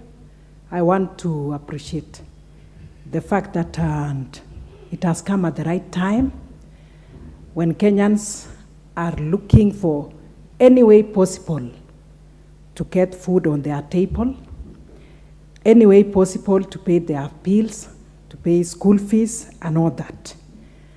And Mr. Speaker, when you talk of betting, gambling, lottery and all that, it is something that personally I don't believe. Being a Christian, I want to quote what the Bible says in 1 Timothy 16, that says that the love of money is the root of all evil. This tells us that people would want to have easy money, to get money in a very simple way, in a very easy way, and they're not only getting money, somebody putting 10 shillings, 50 shillings, and they are expecting to get hundreds, millions, and even thousands. Mr. Speaker, this one has a very much negative impact on our society. I have very many examples, Mr. Speaker, back in Kericho. I remember this one of Lotto that came so strongly, and many women left their houses very early in the morning, go and do the same betting, missed it, and then when they get back home, they were beaten. I know of a very close neighbor of mine. I had to go and rescue her. I told the husband, please don't chase her away. She was being chased to her home because of that. I talked with her. She's able to do many other things, but she concentrated on that, losing a lot of money. Some even left their children not to cook for them. Lunchtime is there. They are still very busy betting. And you can imagine the impact of that. One lady, Mr. Speaker, used 20,000 of school fees, I believe, for that. But when she was asked, she said, I lost them. I don't know who came to the house and stole from me. But when we looked at it critically, it was out of this betting, Mr. Speaker. So this has caused a lot of agony among many, and people have not used the God-given opportunities of working in the farms, doing business, and doing empowerment of any form, but instead they look for easy money. To me, I look at it as robbery with no violence. The people who have this business, I don't know how much tax they pay. As much as I'm reading that, and there are regulations that are to be put in place by KRA so that 15% tax on betting. I don't know when implementation of this will be done. And then maybe 20% withhold from the winners. So this one has not taken any form. And I must say that before even we talk of that, we have to look at the social and the economic impact of this. We understand the cost of living is high. We understand that people look for any means of getting money. But now, people have to work for the same. Betting is very addictive, and when people don't gain from it, what happens is that they get depressed, others talk of migraine headache, they are distressed, and all the anxieties or anxiety-related problems come to them. And I would say that this one, the government should, in a serious note, look at how to regulate. We've talked about the stations, radio stations, TV stations, that every day they are advertising on the same. I was in one of the stations some times back, and when I was talking about the youth, how the youth are actually, how they have gone astray, I mentioned this betting as one of them, but whoever was in the station looked at me seriously, and then I withdrew because I knew my time will be, I actually knew I will not have time even to conclude whatever I was saying. When I asked later, I was told this is where we get pay, this is where we get something, but I wonder how my tax they pay out of this. So I would actually say that regulations concerning the same should be put in place. And then to add on that, Mr. Speaker, I should also say that school children should not be allowed to do the same.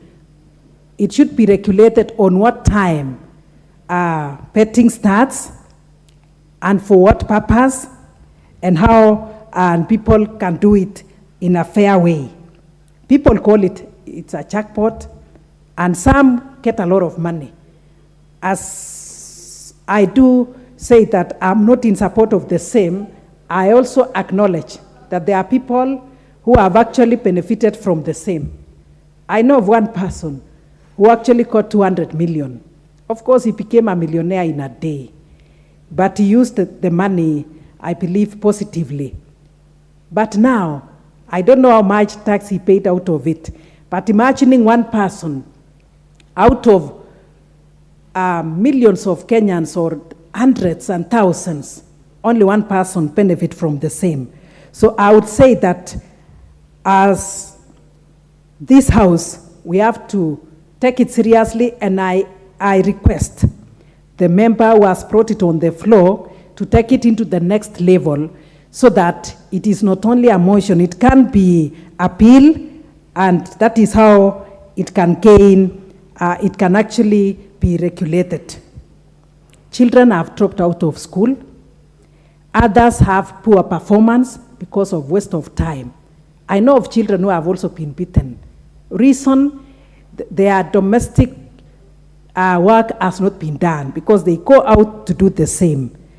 And families have broken, parents have been stolen from by their children, and others steal from others.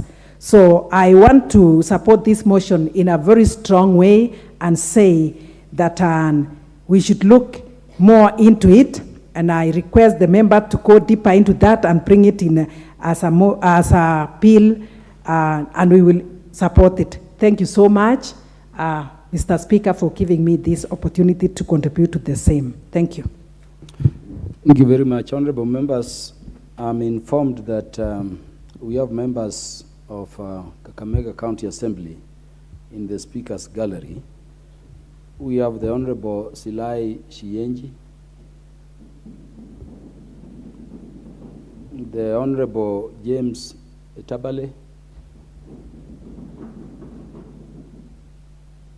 the Honorable Amo Iliai, the Honorable Charles Anyona, the Honorable Samuel Segero, the Honorable Zurak Nyongeza, the Honorable Moses Mutundi, the Honorable Boniface Mabuka,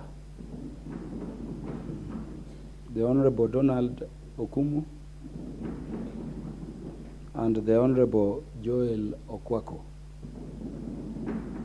On behalf of the National Assembly of the Republic of Kenya and on my own behalf, I welcome you to the National Assembly during this tour of duty. Honorable Dorothy Ikiara.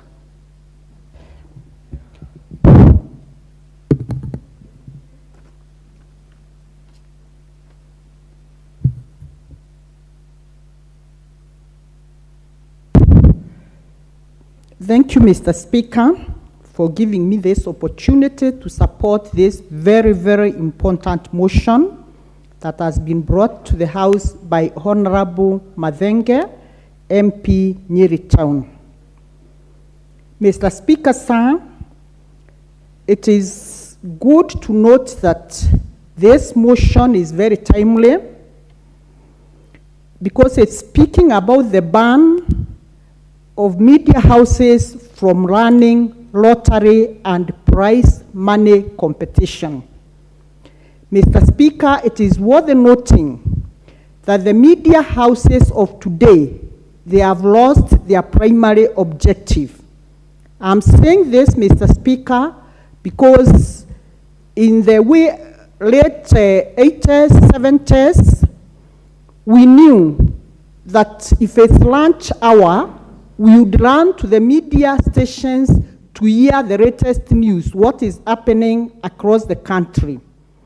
And thereafter, we would hear the radio stations singing patriot. Every few sentences, there is an interlude of betting, something being brought that people are told, now put 50 shillings and you get 100,000 or whatever amount of money. And in the background, you hear somebody screaming, I have gotten my 100,000. So even if Mama Mboga is preparing to prepare dinner for her children, and she has 100 shillings in her phone, what she'll turn back and do, it is to take the 50 shillings, remove 50, bet, expecting the 100,000, which may never forthcome, and at the end of it all, the children sleep hungry. Mr. Speaker, according to the Communication Authority of Kenya, this country has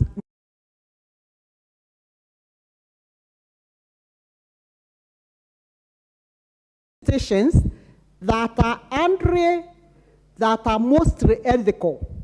So these messages are communicated in the language that even the Mama Mboga, even the person who does not understand any other language will understand.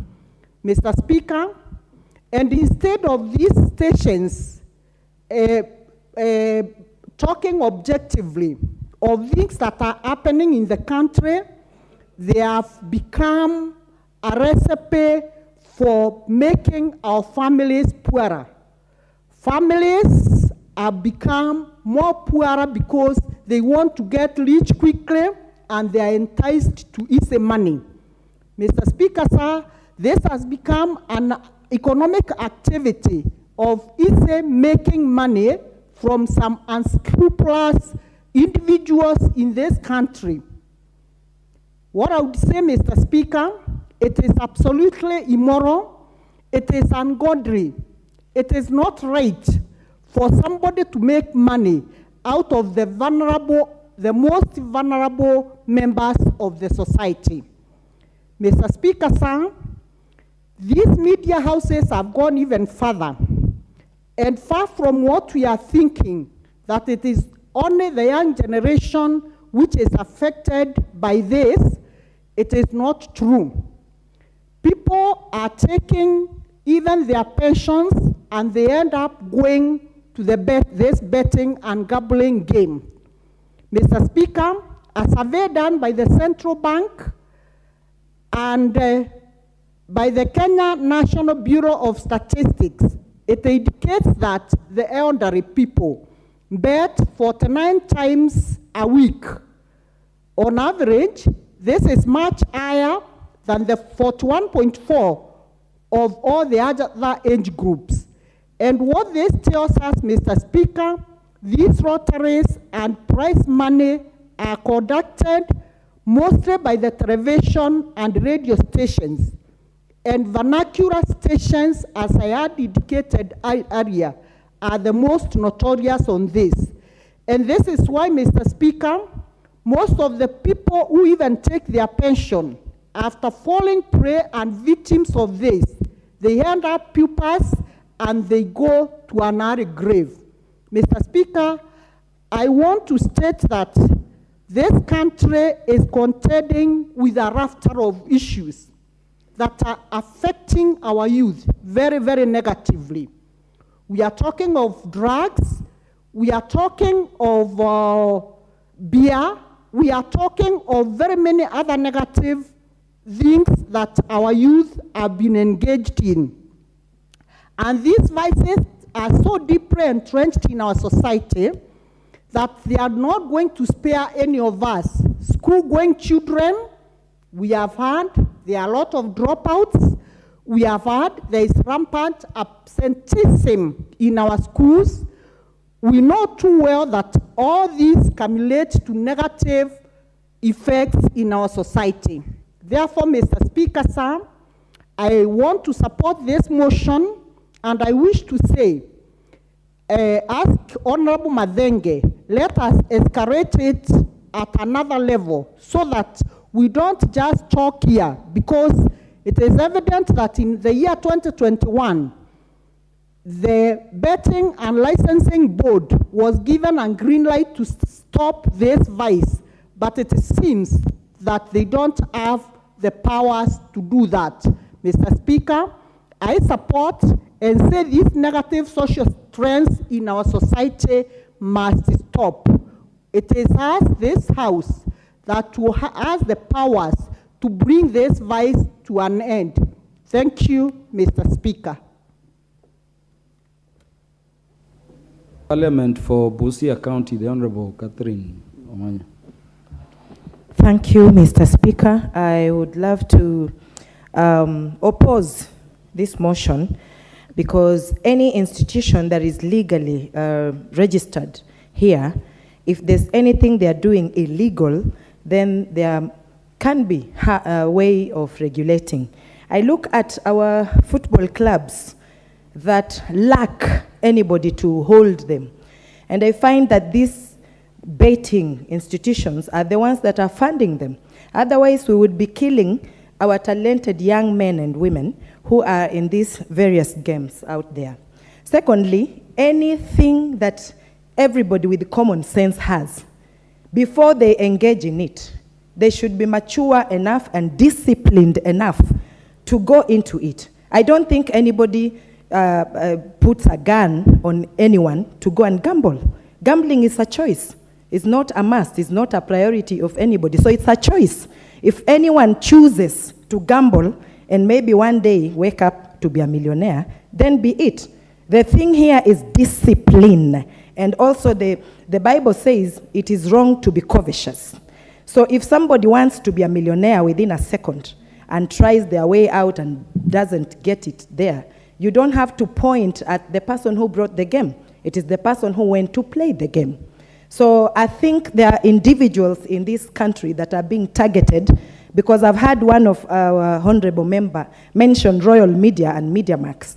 And I thought this thing was a motion that does not have any ill motives behind it.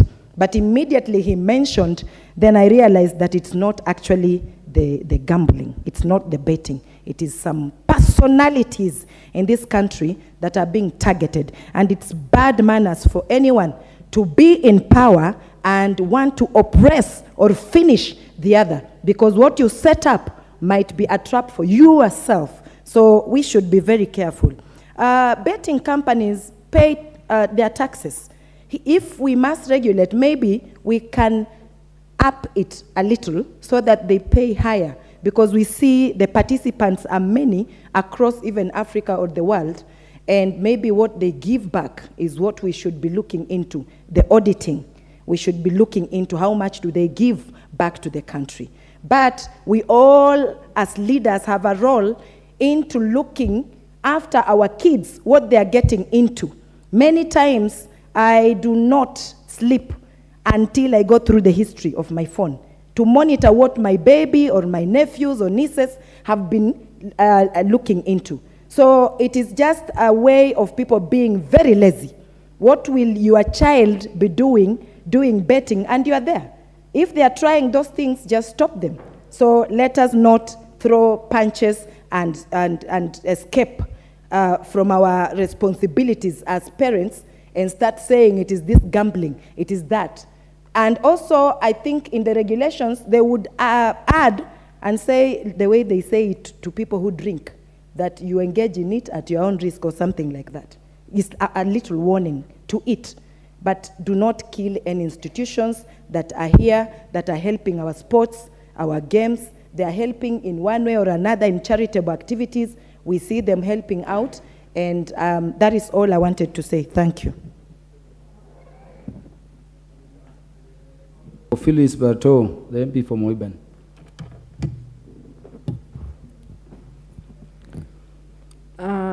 Thank you, Mr. Speaker. I also want to add my voice on this motion of gambling from Honorable Madenge. Mr. Speaker, gambling also considered as pathological gambling is a situation, is not a bad idea, but the problem comes in when it becomes addictive.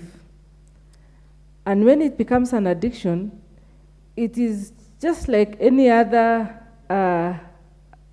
it's just like drugs, it's just like alcohol, which the society is trying to fight as per now. For example, the President of Kenya and the Deputy President are leading a team to sensitize, with NACADA, are working out a way of stopping or the use of drugs and the use of illicit brews, which have become rampant in Kenya and which have ruined our young generation, that if we are not careful, we will not have a generation in future as Kenya. That is where the problem is. So if this gambling is not censored, it becomes problematic. Once upon a time, when I used to teach at the university, you would walk to a classroom and find empty lecture rooms because some students are busy gambling. Most of them wasted away the fee they were given by their parents. Most of them sold everything, sold their college earthly possessions for the sake of gambling. We saw parents coming to the graduation, hoping that their kids were supposed to be in the graduation list, but they have dropped out. They have not been able to pay fees. They have never been to classes because they were gambling. When gambling becomes an addiction, that is where the problem comes about. We have had cases of Fulisa. Young people, you find them having more than 20 SIM cards because they are getting money, getting small loans from Fulisa to gamble. Isn't that a problem? So my take is, this gambling has to be regulated before it escalates to become an addiction, and more so to young people. When they start participating in this game, they lose concentration. Others drop out of school. Others become petty thieves because they want to get little money. We've heard of stories of young people taking money from their parents' phones, and many other stories which are not very good for our society. Mr. Speaker, I would say that if this business is regulated, it is not enough to tax them, because taxation is going to, if we tax, it's like we are legitimizing the business anyway. We have to regulate them so that we censor and make sure those people who participate, they give an age gap, for example, of those who are supposed to participate in the gambling. And we bring clear regulations on how the game should be done. Otherwise, I'm also a member of parliament who has a rural constituency and urban. And you'll find that in the urban side of my constituency, there are so many gambling centers. People are reaping from very young people. We've had relationships breaking because the money, which is supposed to be for families, have been diverted to do other things like gambling. So what my take is, this motion is a very good motion. We should look at it critically and ensure we only delete what is not relevant, what is destructive, but we leave the business. We give the we press the regulator to get a bit serious and not just regulate anybody, not just give a license anyone because they want to be in business, because they want to make money. Just like those the organizations which are regulating these, those who regulate the supply of alcohol and drugs in our society, we'll find that some county governments are very fast in giving businesses licenses, regardless of what kind of alcohol or what kind of alcohol they are selling. Some just get a license and they go ahead to do illicit brews, and that eventually people get addicted and becomes problematic. So I think we should lump all of them and work closely to see which one is a good business and which one is not. If measures are put in place, I think everybody will be happy. Thank you, Mr. Speaker. Thank you very much. The Honorable Irene Mayaka, nominated MP. Thank you, Honorable Speaker, for giving me this opportunity. Honorable Speaker, I want to thank the Honorable Dan for bringing this motion. And I just want to give a different angle of what we need to look at in this particular motion. Because, Honorable Speaker, anything in this world that has an illicit tag to it becomes automatically sweet for people to want to go for it. Be it prostitution, be it alcohol, be it betting, anything that has that tag. So what we need to do, in essence, is for as long as this Did betting... you say, what did you say is illicit? Constitution, or what did I hear you say? There's a P in front. I said prostitution. Oh, Honorable prostitution. Speaker. Yes. Okay. So what I want the approach I want us to take is that in formulating these regulations, we have to have a give and take approach in it. And the reason why I say that, and just to add to what my sister has said, is that some of these betting companies have really supported our sports. Yeah? Just the other day, Harambee Starlets were in training for a whole month, and they could not even go and attend a friendly against Albania because they did not have sufficient funds.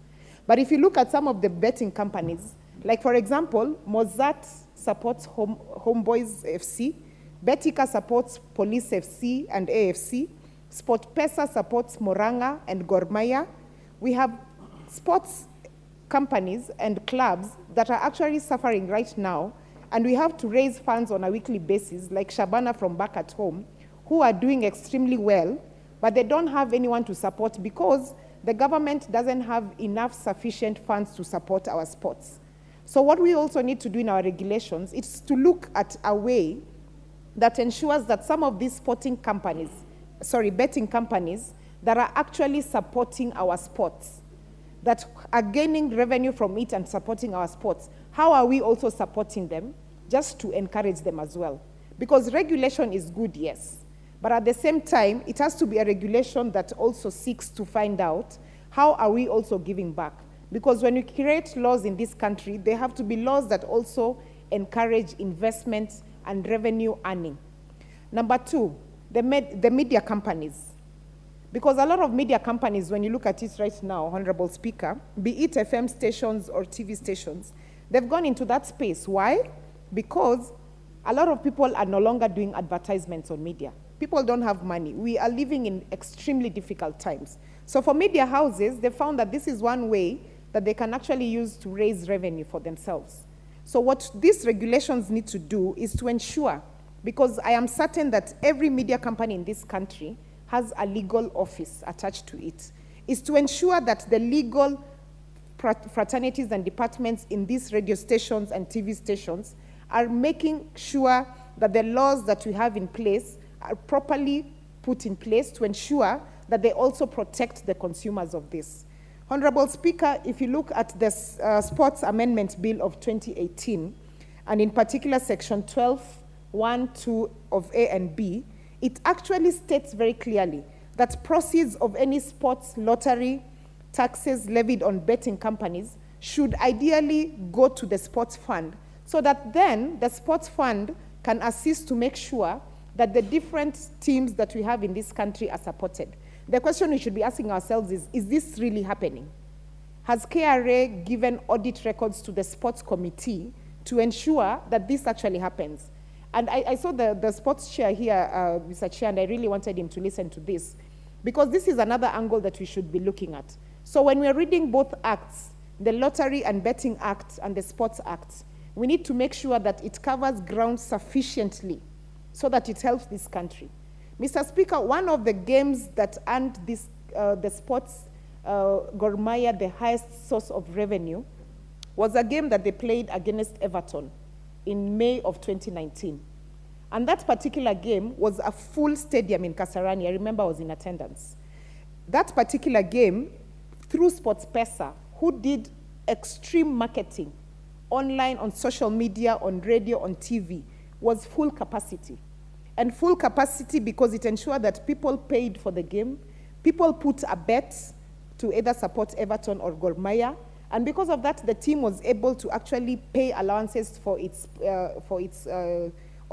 players and coaches, and they were able to actually serve the sports fraternity. So what I want us to do is, let's not only look at the bad side of gambling, because for as much as we can sit here all day and say that we want people to stop gambling, we want people to stop putting money in gambling, There's nothing we can do about it. People will still go out there and gamble. People will still go out there and put money into these betting companies. What we need to do is make sure, are we milking enough from these different companies to ensure that the government also has an extra source of revenue to support some of these facilities that they cannot support. Right now in this country, Honorable Speaker, we don't even have medical insurance for our sporting men and women. We have sporting men and women out there who have retired prematurely because they're not able to get proper medical facility. So let's not come out and injure the people who are at least trying their best to assist in whichever way that they can to make sure that this continues, even as we go out to seek solutions. So, Honorable Speaker, I just want to encourage my colleague Dan, Honorable Dan from Nyeri, and tell him that as we are looking at the regulations that we want to take care of, let's make sure that we are also protecting our people from the same. And personally, because one of the reasons I said when I came into this parliament was that I will always look out for sports fans and sports players, because sports bring people together. So Honorable Dan, together with the committee that is going to work on this, let's look at other ways. Let's even go into public participation and see how Wananchi can also give us ideas on how we can enhance this and make it better for our people. I thank you.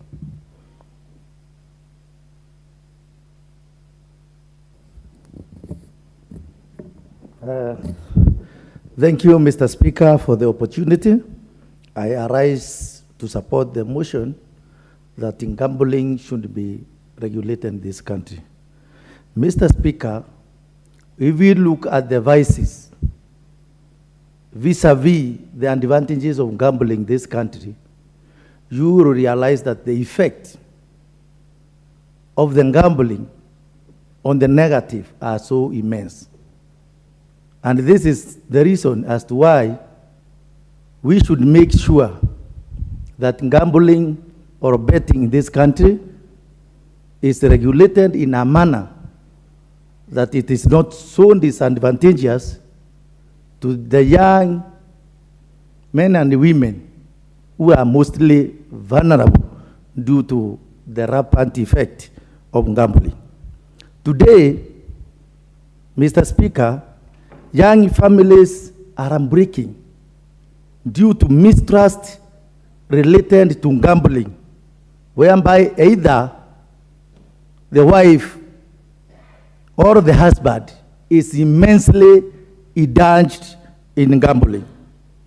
So many Kenyans, particularly the young ones, are greatly impoverished due to gambling.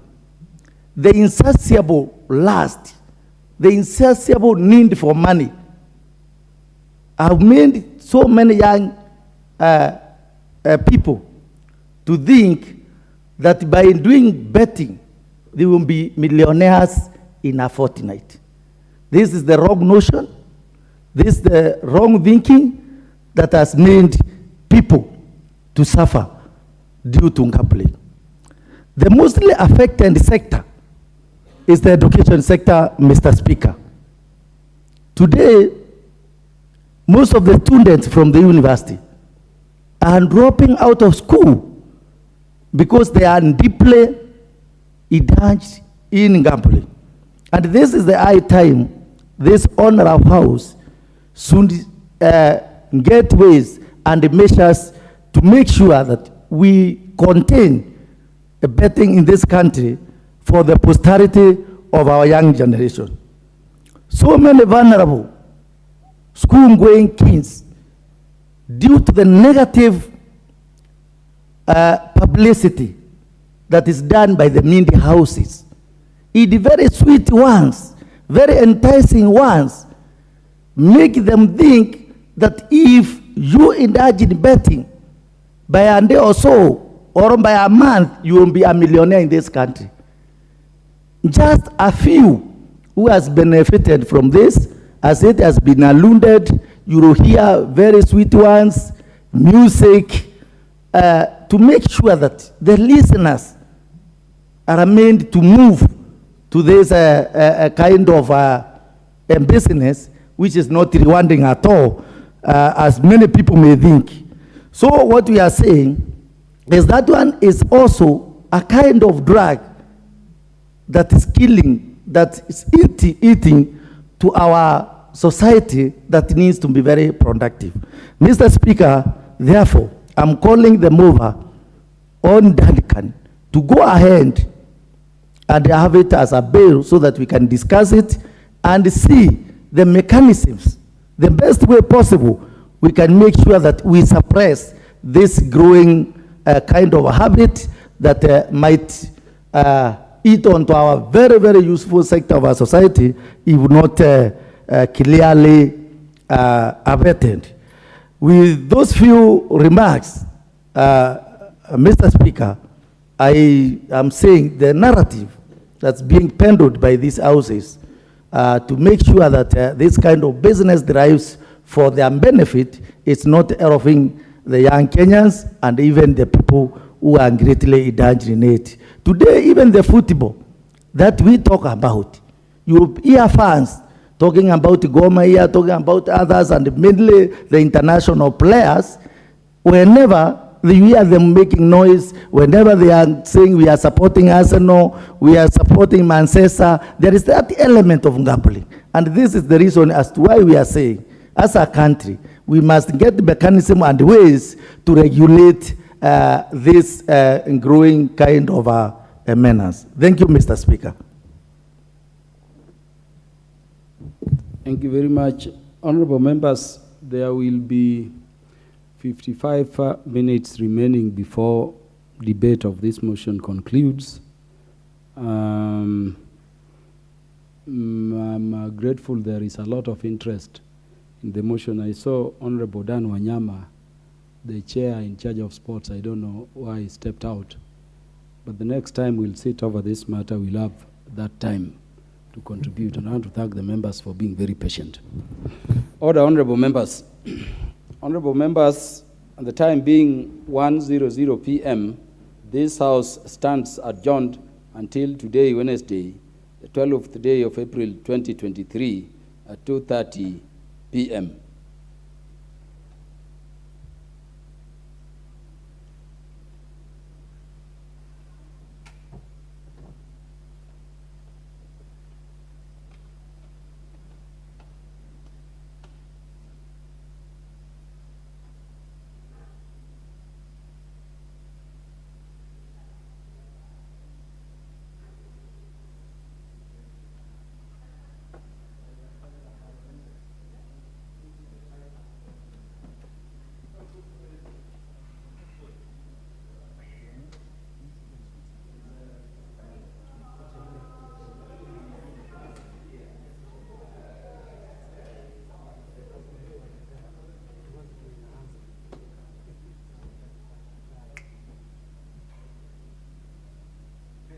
Hey,